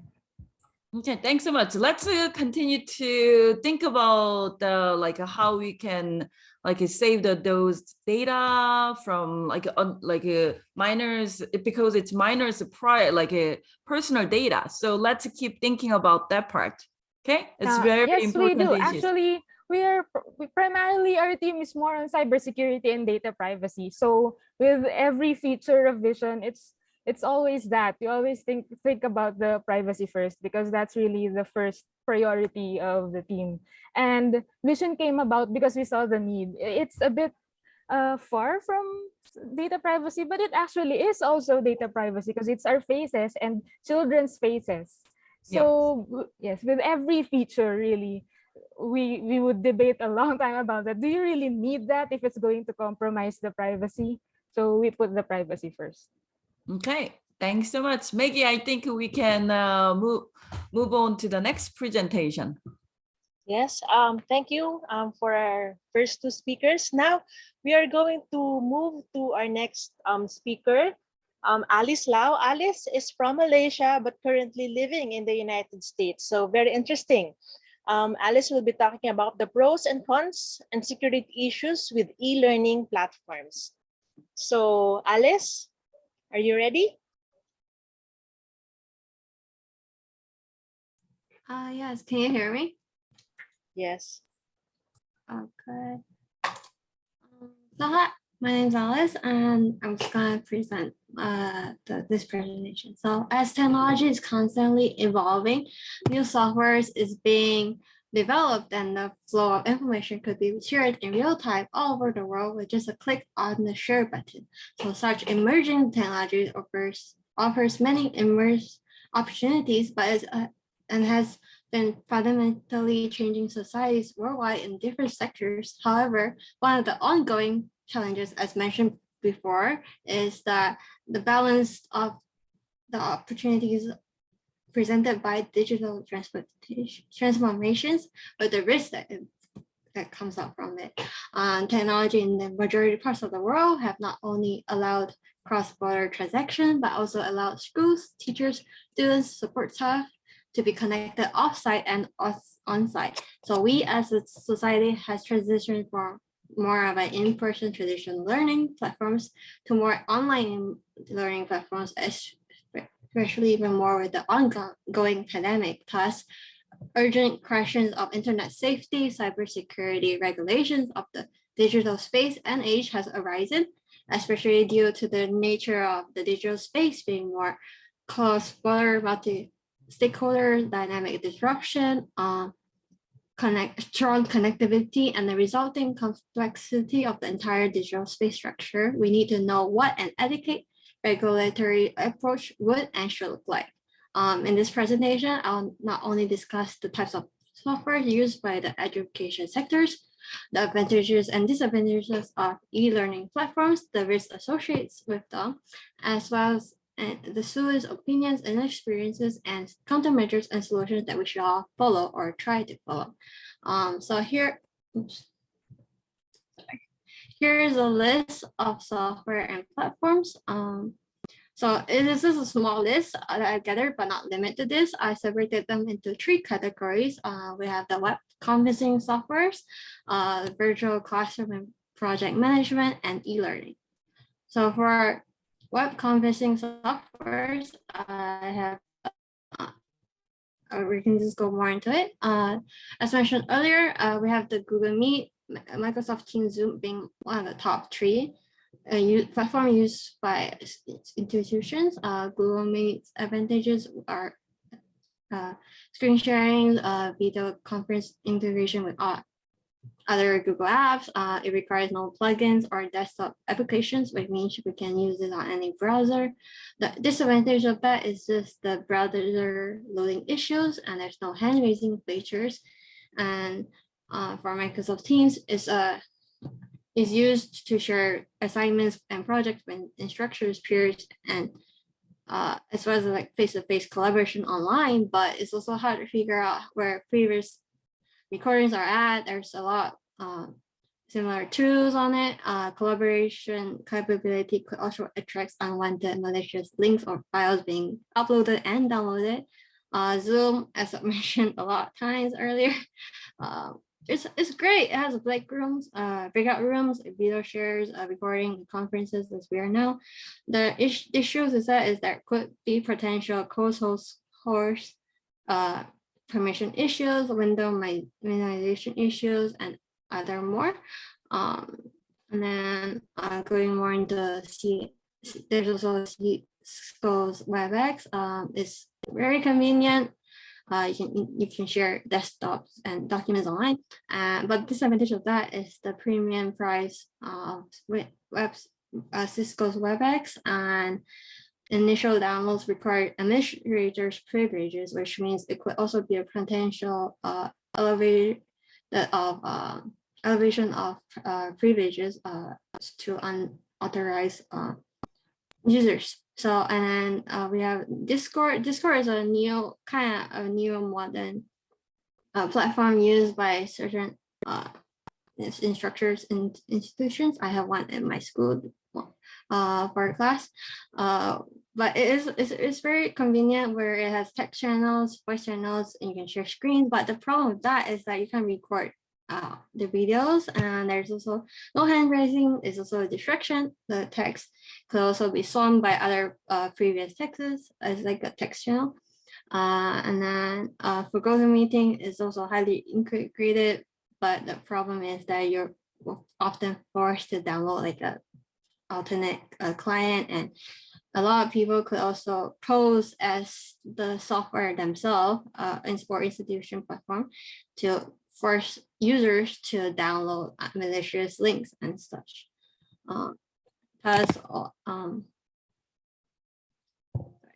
main concern with e-learning platforms is that as more and more people are online, ransomware hackers are given more and more leeway as online education organizations have like a huge number of employees accessing their system from remote or users accessing from remote locations, and which thus widens the exposure.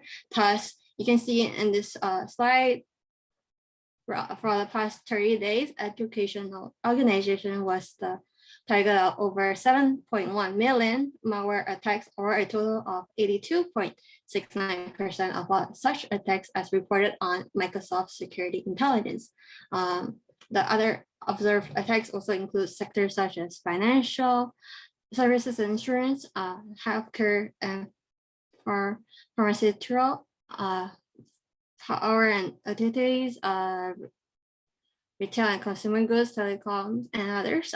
Such malware attacks could be from malicious softwares like viruses, ransomware, spyware that could basically come from any online learning model software. Since online learning models requires assistance of technology or software platforms like Microsoft Teams, Zoom, and such on. Many of these platforms requires a minimum of user's name, email address, and certain platforms need to use images, audio, and free text messaging. So it may also collect data through cookies or other online identifiers, and especially since a lot of people are using their own personal computers to go online to attend class or like to work or do personal stuff. A lot of things could a lot of personal sensitive data could be potentially uploaded or downloaded or stored online from unprotected devices. So that's why there's issues, risks, threats, and vulnerability with e-learning is that a few things. First is the disability accommodations with at-home learning. Students with disabilities are likely to have fewer services at home. Adjusting to home learning can also be difficult without the help of classroom aides, individualized education programs, special ed services.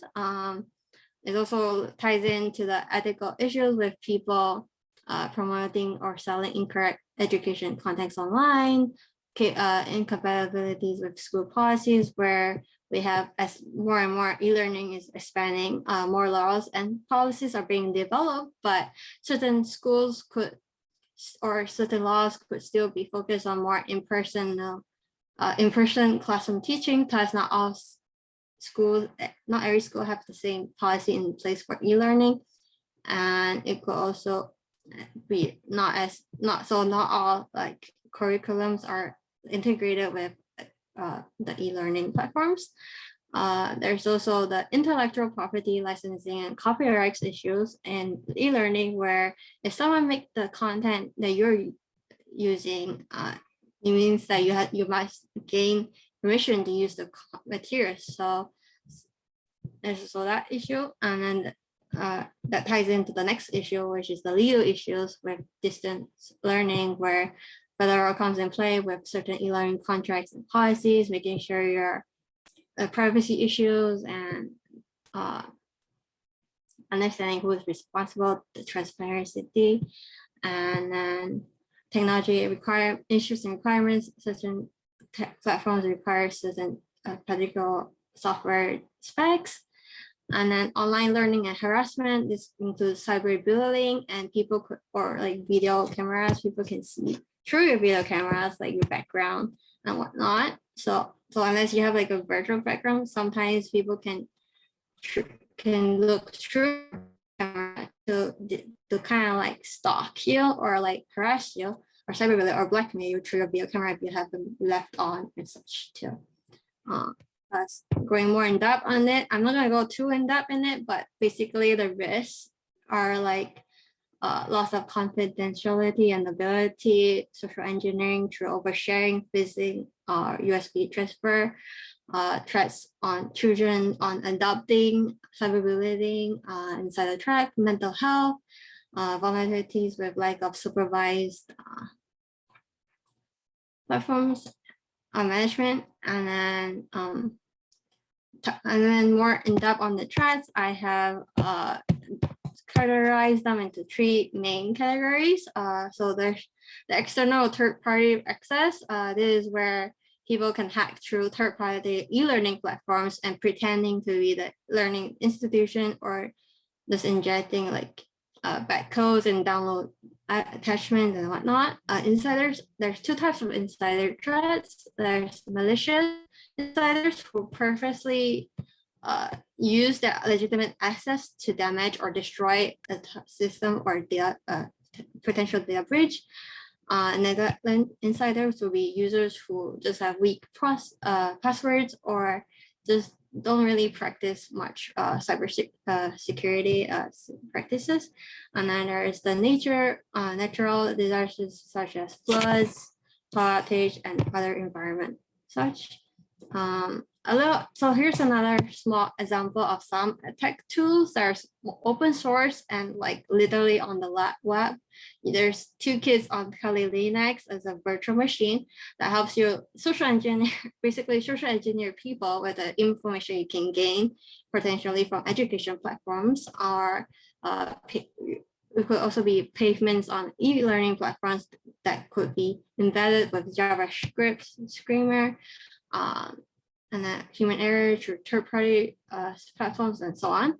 And then a small list of attacks for the past year, more relevant to e-learning platforms. In the beginning of the pandemic, we have Zoom bombing, where a bunch of people, unauthorized users hacked into Zoom to just cause a racket or a disturbance in class. There's also a data breach in U Academy, which is one of the largest e-learning platform in India, which was faced with a data breach reportedly of 22 million users. Data are available for sale on darknet forums. There's also a man who was arrested with threatening like a legit, like a real physical bomb threat, in addition to Zoom bombing. And then there's also a data breach in the school district in US, Florida State University, this school district where there's a 40 million ransomware attack that impacted 50,000 students and employees. And more recent one last year, Microsoft reported that cybersecurity criminals have exploited vulnerabilities in Microsoft Exchange servers to install ransomware on the network. So there's certain standards and regulations that are online and being developed. There's the information technology for learning and education and training. There's the AICC, which is a technical standard that helps define how e-learning courses and e-learning LMS systems interact with each other. And there's a NIST, which is a standard for different sectors. And there's a UK National Society for Prevention of Cruelty to Children, which provides trainings and resources to safeguard and child production in school. And there's the web content accessibility guidelines developed by World Web Consortium. for more to make content more accessible to people with disabilities. There's also SCORM, which is a technical standard that provides interoperability and portability to an e-learning course or LMS platforms. Again, technical requirements, there's like computer speed and perspectives. Not all students have the needs to or spec devices up to par with certain technical requirements. There's also other e-learning policies created by many associations in the US as well that I feel like we should also look into. Next is more on the e-learning or remote learning from a student or teacher assistant perspective. It's based on my personal experience and results from a mini ethnographic survey that I have conducted. So the advantages and disadvantages of remote early learning, of course, advantages is to have a better work-life balance. It's very flexible. It decreased the importance of location, making it easier for people to just go straight to class kind of thing, and like reduce long-term costs, because I know students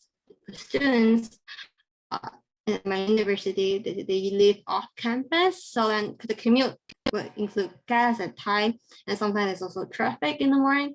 So and also an inability to find parking space. So that's one of the advantages. And of course, retention of knowledge with recorded lectures. You can stop, pause, go back, rewind if you have any questions. But disadvantages of that is that initial setup is expensive. Not everyone has the spec required for certain programs, and there's lack of monitor, which creates more distraction. A lot of health-related issues emerges from that is eye strain from looking on the computer for too long, or mental health, not having the more in-person, face-to-face human interaction. And there's also technical issues with unstable internet connections, and then going on with that. So this is more general comments and concerns are more on the internet failing them midway, and they just get stressed out because they have to like spend more time to look at recordings, or they're unable to completely focus on the presentations or lectures. So, and it's also intimidating to like ask questions, because you're normally in the normal school settings, you can usually ask the person next to you questions if you have any questions, or you're hearing certain things, instead of asking like publicly to the professor or the whole entire platform. So there's also some stress in terms of that. And so some suggestions from students would be more time management in terms of class durations, allowing the curriculum to be more spread out instead of cramming everything in a shorter amount of time. There's a myth that now that everyone is online, we're more flexible, which means students should have more time to complete certain stuff because they have nothing to do there at home, right? But not necessarily. There's a lot of issues behind it too. A lot of students have been stressed out because of internet issues, unable to commit stuff in time, and there's also like noises and distraction, because a lot of people either share the same, they're at home, they share the same internet, or there's the background noises. So that's why they want, and there's also, or like there will be professors who are not as familiar with the equipment used by the institution. So they would suggest like a crash course for both the lecturers, professors, and users to be more familiarized to use, and so that there's no problems with audio screen sharing and whatnot. Some issues that teacher assistants encounter while helping professors is that it's harder to foster more vocal discussions or text discussion, because it's harder to take attendance. A lot of people feel like people are easily distracted and less willing to go in person office hours, because I know in person you can, after class, you can go up to a TA or a professor, you have any questions, or you can just ask a person next to you. There's lack of internet student and professor or student and teacher assistants engagement and connection. So it feels like it's harder to connect with students and vice versa, and hard to know whether or not a person is really listening. So in conclusion, it's a group effort. We should be cyber aware of it. Not only should server administrators should be on top of monitoring and ensuring that cyber attacks are being mitigated, but users and stakeholders should also take part in security trainings and have a sense of basic internet safety. Thank you. Thank you very much, Alice, for that presentation. And since we have we don't have much time, for all the questions that you have for Alice, please put them on our chat box so that she can answer them while we have our next presenters. So for our next presenter, may I call Dr. Thant of Myanmar? Thant?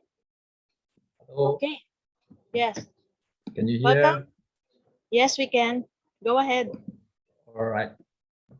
Thank you. Actually, this is my first time to join this APNG. I'm very excited, learning so many things from the keynote speech until now. So here I am. My name is Dr. Thant from Myanmar. You might know Myanmar is one of the least developed countries in the world. But here I would like to present what are the activities, what we have been doing so far. We're partnering with the number of international organizations. Actually, right now we are one of the grantees of the Ethnic Foundation. We are implementing a project called Equal Access in the Information Society in Myanmar right now by using the library infrastructure. So thank you very much, Maggie, for giving the floor. Thanks so much for all the organizers as well. Okay, today my topic will cover what is the background of our foundation, which is Myanmar Book Aid and Preservation Foundation, and what are the current projects by working together with the tech giants like Facebook, Microsoft, Google, and also UN organization and so on. So I'll give my presentation is actually more on the inclusion, like inclusion of vulnerable and underserved communities across the country by using the community libraries network across the country. Here, actually, I'm from the business person, and we set up the company called Myanmar Book Center since 1996. As a CSR arm, we set up this foundation since 2008. Myanmar Book Aid and Preservation Foundation was born. Actually, initially we started with the book aid program by donating books to the community libraries and so on. And also we digitized a lot of the old manuscripts and palm leaf and preservation. So we do a lot of these activities. So let me give you the brief background for those who are not familiar with our country. So Myanmar is one of the least countries, as I mentioned earlier. We have 53 million, and land size is largest in the Southeast Asia, actually. And we have 7 states and regions, 130 national races. For the brief history, we got independence from the British in 1948. 62 to 88 is a socialist government. It's so-called, it's a military actually. From 88 to 2000, again, this is military government. From 2001 to 2020, sorry about my typo, is we have this kind of the democratic for nearly a decade, and 2021 now in February we have the military coup, and you might heard from the news that so stay under the military. So my topic of foundation activities, which were born mostly during this democratic period of the time of the country. Here's a brief background of the education system. This just want to highlight, the education system, formal education system is very scary. The data shows that like 100 students enroll at the age of the primary, only about 15 finish the high school. That is 15% completion rate, which is very low. So that's why how we have to rely on the non-formal education, that is our library networks. So we like to highlight here. So MBAPF was born since 2008 when the country was hit by the cyclone Nagis, and then we got a big donation from the one donor from the US. They donated 1 million baht to us, and that's how our foundation was born. So that's a brief background. So far, we have been working with a number of the donors, partners. As I mentioned, APNG Foundation is one of the grantors. And also we work with the UN organizations like UNICEF, UNESCO, USAID, and Bill and Melinda Gates Foundation, tech companies, business sides. We work with a number of the telcos. Ooredoo, one of the biggest telco in Myanmar. So also University of Washington become one of the biggest partners. So these are the number of the donors, partners we've been working so far. And this is their logos. Okay, our current projects. So started with in 2008 with the Book 8 program, but in 2012, when the country was opened up to the world after the so-called democratic government, so many international organizations jump in to help the country. And we are very fortunate to meet with the international organization called IREX, and the funding comes from the Bill and Melinda Gates Foundation, and jointly together with the telco Ooredoo Myanmar, and we implemented a project called Beyond Access Myanmar by giving actually the internet, free data, devices, and training. So in public library trends in the whole world, it's like this. Library becomes for everyone. Normally, people think that libraries are like books, periodicals. Librarian's role is like cataloging, circulations. No longer. Actually, so community libraries are transforming into community centers. So that's what we do. So we transform these libraries into community centers. Basically, the library can be like this. This is one of the monk in Madan who do the outreach program in a nearby village. The technology become the technology hub in the digital world, and libraries are welcoming. So these are the current trends, and we give all kind of training to the librarians. So what does a community library look like? It's a public community library. We're very fortunate that Myanmar has over 6,000. 6,000 is the biggest number in the Southeast Asia registered community libraries across the country. This is we call it a hidden treasure, and we use them. They are trusted organization because they are trusted by the people. They are trusted by the community, influential person, youth organization. They're running these community libraries, so they are neutral ground for both genders, like male, boys, girls. They are able to come without any religious background, so they can come, and they run all kind of program like outreach program, and they become hub for the non-formal education, especially during this COVID period, and also military coup. As you might know, during the military coup period right now, many schools are closed. Also, even the schools are reopening. Parents are reluctant to send their kids to their schools. So instead, they use a library infrastructure, because our libraries, which we have 210 across the country, already equipped with internet and data and devices, and the librarians are there. So librarians become the facilitators for all kind of trainings, which I will brief you in later. So Book 8 program, which we started since 2008 until now we're running. So we're donating 1 million book to over 200, actually 1,000 libraries across the country already. So we also do the fundraising, book fairs, we book for fair, we call it, just sell the bags and then people can book as many as they like. So we raise a lot of funds and we buy back and donate their books also. So also we reconstruct the libraries. So Beyond Access, and my project was born in 2013 actually, working with the Ooredoo Myanmar, IREX, the Ministry of Information. So we're supported by our country leader, also she was there. She is very much fond of the library. So we signed a MOU every year since 2013 until now. We are Ooredoo Myanmar, the telco. It has been sponsoring the connectivities and devices and training side. We have other partners like APNG Foundations is one of the partners now, ISI funds, like Microsoft, Google, Facebook. These are our partners. So we keep all kind of digital literacy trainings. So here, features of the modern library is must have the, as I mentioned, a trained librarian with the modern skills, like leadership skills, digital literacy skills, who can help their users, and then also free Wi-Fi should be there, devices should be there. So number 2 and 3, we normally get the sponsor from the telcos. Number 3, various partners are sponsoring us, like Microsoft, Google's, and all these ethnic foundations.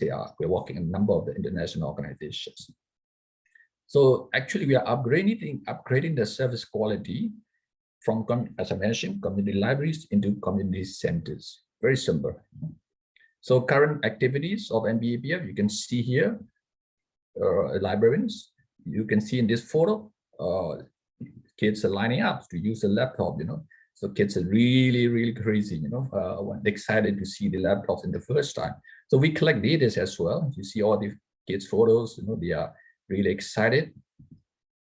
We have 210 Beyond Access Myanmar library across the country in every states and regions. They became our treasures. So what we do is we also collect data. So you will see here, we conduct a survey. Why do you, we ask questions to the users, library user, why do you come to the libraries? So 64% respondents say that they want to get the latest news. Another 18% says that they want to learn technology from the librarians who has already been trained. Another 18% say that they would like to apply jobs online, So far, we have been over 360,000 people have been used the internet, and another 350,000 use the tablets for the first time in their lives. So this is just a very conservative figures. So another project that we would like to highlight here is we work with the University of Washington. Under the University of Washington, there's a school called Information School.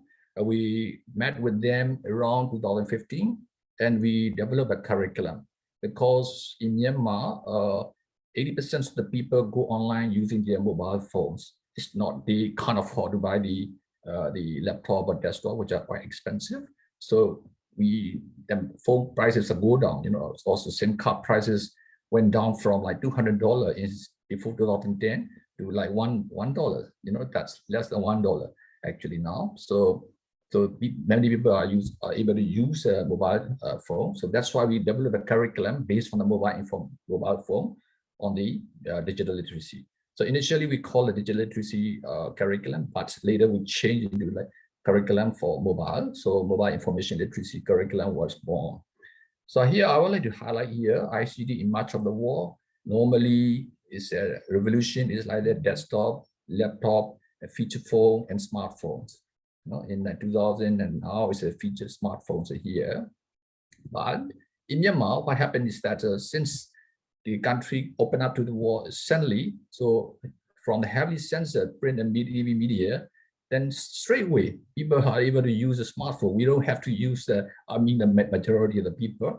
You don't have to use the feature phone. So laptop, desktop are not too far away from the normal people. So smartphone. So what happens that in the democratic digital citizenship, if you look at the ITSS, which is equivalent to like mobile penetrations, and people thinking skill, whether like with the usage of internet, whether very simple, like in Myanmar, people think Facebook is internet. Actually, no. So we have to, teach them. So mobile penetration and in democratic citizen, the developed country, they are more or less equal. Mobile penetration and people thinking skills are more or less equal, and digital and information competency is quite big. You can see. What happened is 2011, both are quite low. You see that it's only about 14% of the populations have the mobile penetration. People's thinking skills are also quite low, so they don't know much of the how to behave online. Navigate, all these kind of things. So what happens now in 2018, mobile penetration is nearly 100%, but still people critical thinking skill still low.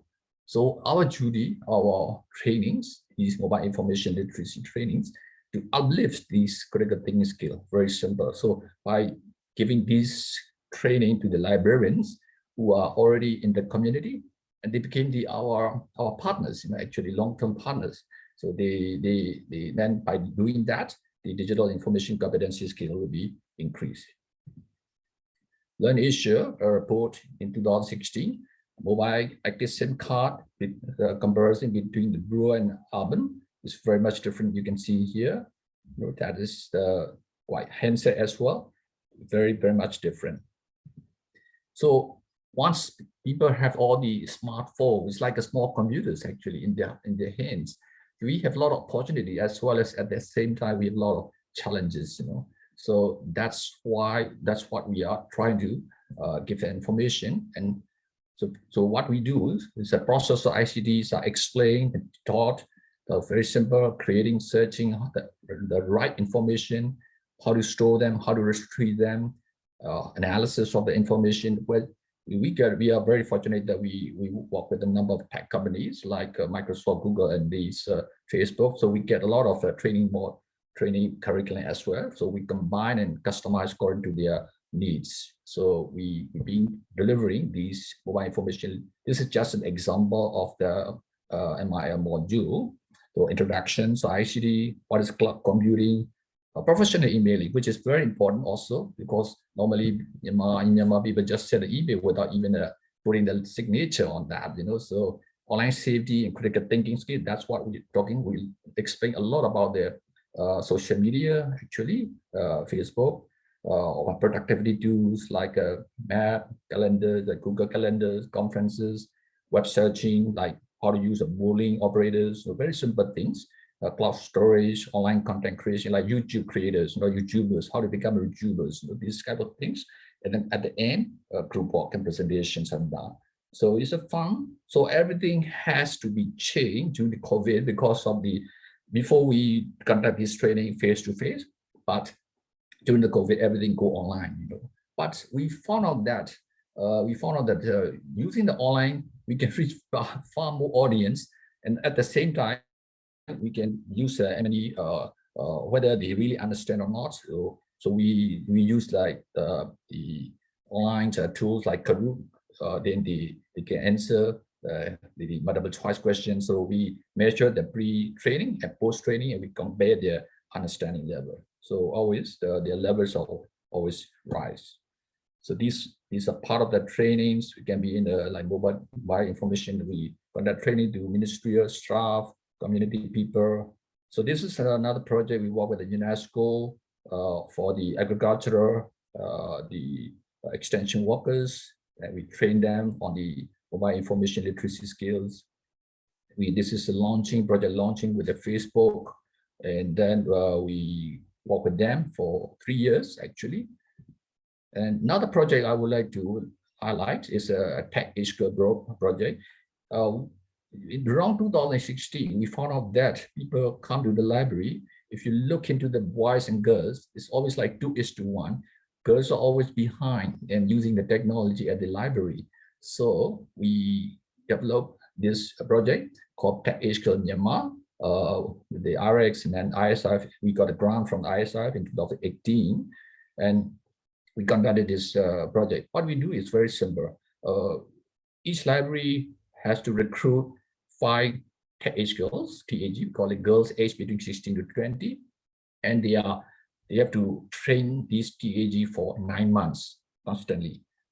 They have to spend like 8 hours a week, come to the library train them. So phase 1, they train the digital literacy training, project management training, leadership training, and phase 2, they have to select 5 from the 5, they become 3. It's like American Idol model, it's a challenge. So then at the end, after 9 months, they have to come, only one will left. So that one person from like this year, we conducted 40 libraries. So 40 TAG are invited to Yangon, like the big city, capital, and they have to be trained with the very intensive training and meet with all our women leaders. We want them to inspire, with women leaders. We want them to become the active women leaders in the communities. So that's we doing that. So actually, ISR grants we got in 2018, and now 2021 of the K, we got another grant from APNG Foundation also. The age girls, these are just a few photos of the tech age girls. You will see that. So at the phase 1, phase 2, at the end, they are invited to Myanmar. We have a big grand leadership conference, and we are invited. The leaders are invited and meet with the famous people.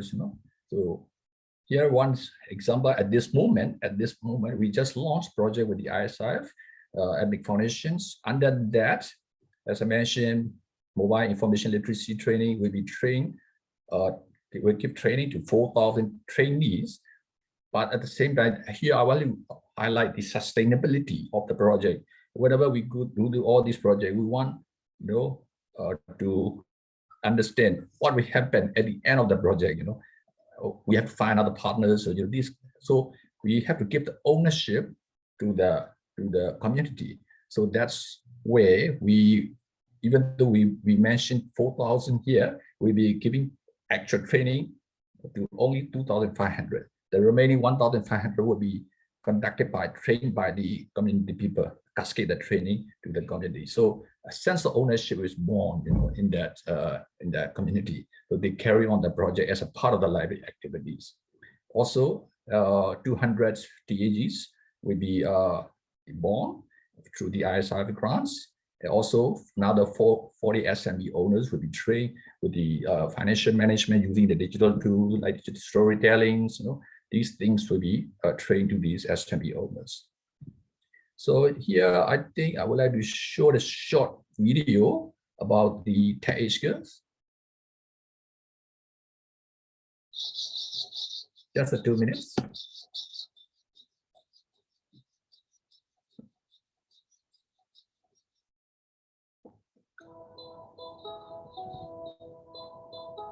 My name is Yuka. It means angel. They seem to be a light path that girls are traditionally expected to take, but I'm a tech-ish girl and I'm on a different path.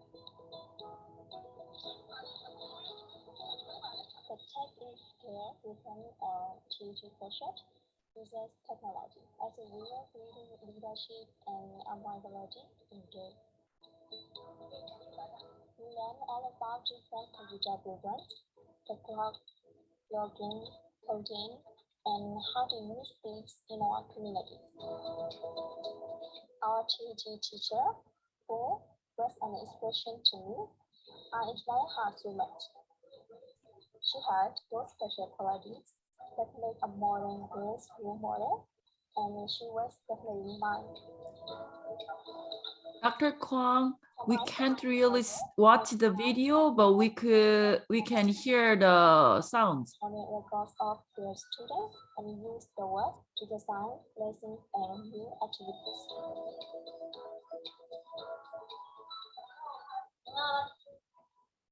In 2017, I applied to become a master trainer like my role model before.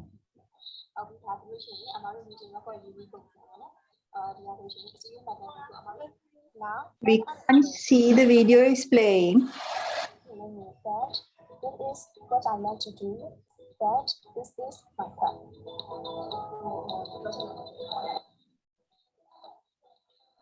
Dr. Kaung, we can't watch the video, but just to hear the sound. Oh, sorry. You're seeing the video? No, I think it's because of the bandwidth, so we can. Sorry about this. Yeah. Yes. Move on to the next page and conclusion. Okay. Thank you. Sorry about this.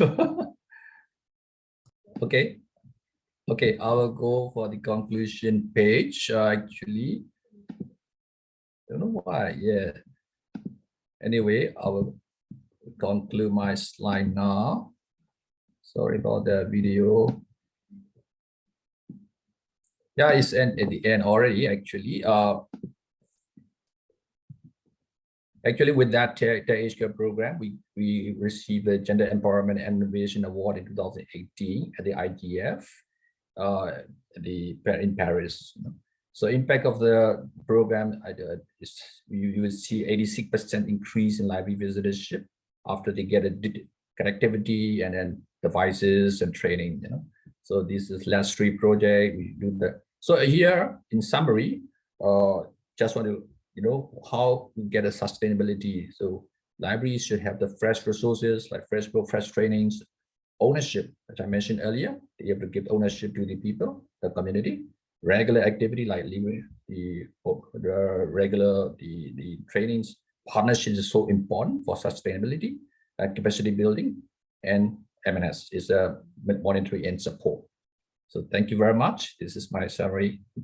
If you have any question, you can write to me later. Yes, thank you very much, Dr. Thant, for that wonderful presentation. For those who need to ask Dr. Thant for any more information about this talk, please feel free to put it on the chat box, and we will forward the presentation or the question rather to his email account. And for our next session, actually, that was our last speaker for the online education. And before we end, I would like to invite everyone here for our invited session speaker for day 2 for tomorrow. So we have a lot of invited speakers tomorrow coming from different economies. Can we show the slide for the speakers? So for tomorrow, we are going to start still at 11 a.m. Manila time. And our 4 speakers will be doing the first part. And then on our next track will be our CFPs for emerging technologies. So thank you everyone for joining us. And we hope all the fellows can have a short rest. And we are going to continue on our closed session. And for all our CFP presenters on online education, thank you very much for that great presentation today. Thank you. Thank you. Thanks so much. Oh, I'm sorry. If everyone is still here, is it okay for you to turn on your camera if you like, so that we'll have a screenshot for our activity for today? Can we? Sure.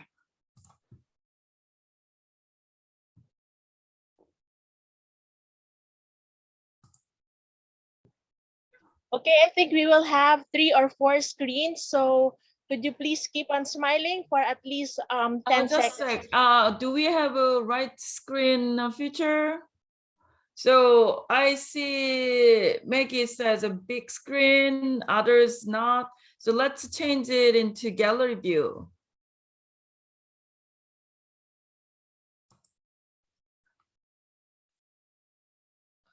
Please help. Who can change this into gallery view? Okay, so. Okay, we have so many people here, so let's smile. And who is going to take the picture, screenshot? Maggie, you are muted. Okay, we are going to take the screenshot. Okay, so please keep on smiling for 10 seconds for the 3 pages. Okay, smile, everyone. Okay. Second page. And then 3rd page. And then for our last screen. Okay. Thank you everyone for showing up.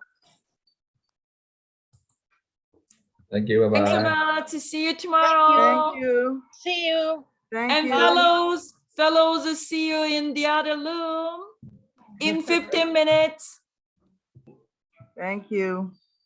Thank you. Mentors too.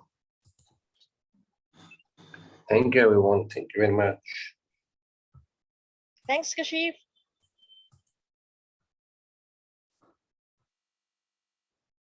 We can stop recording.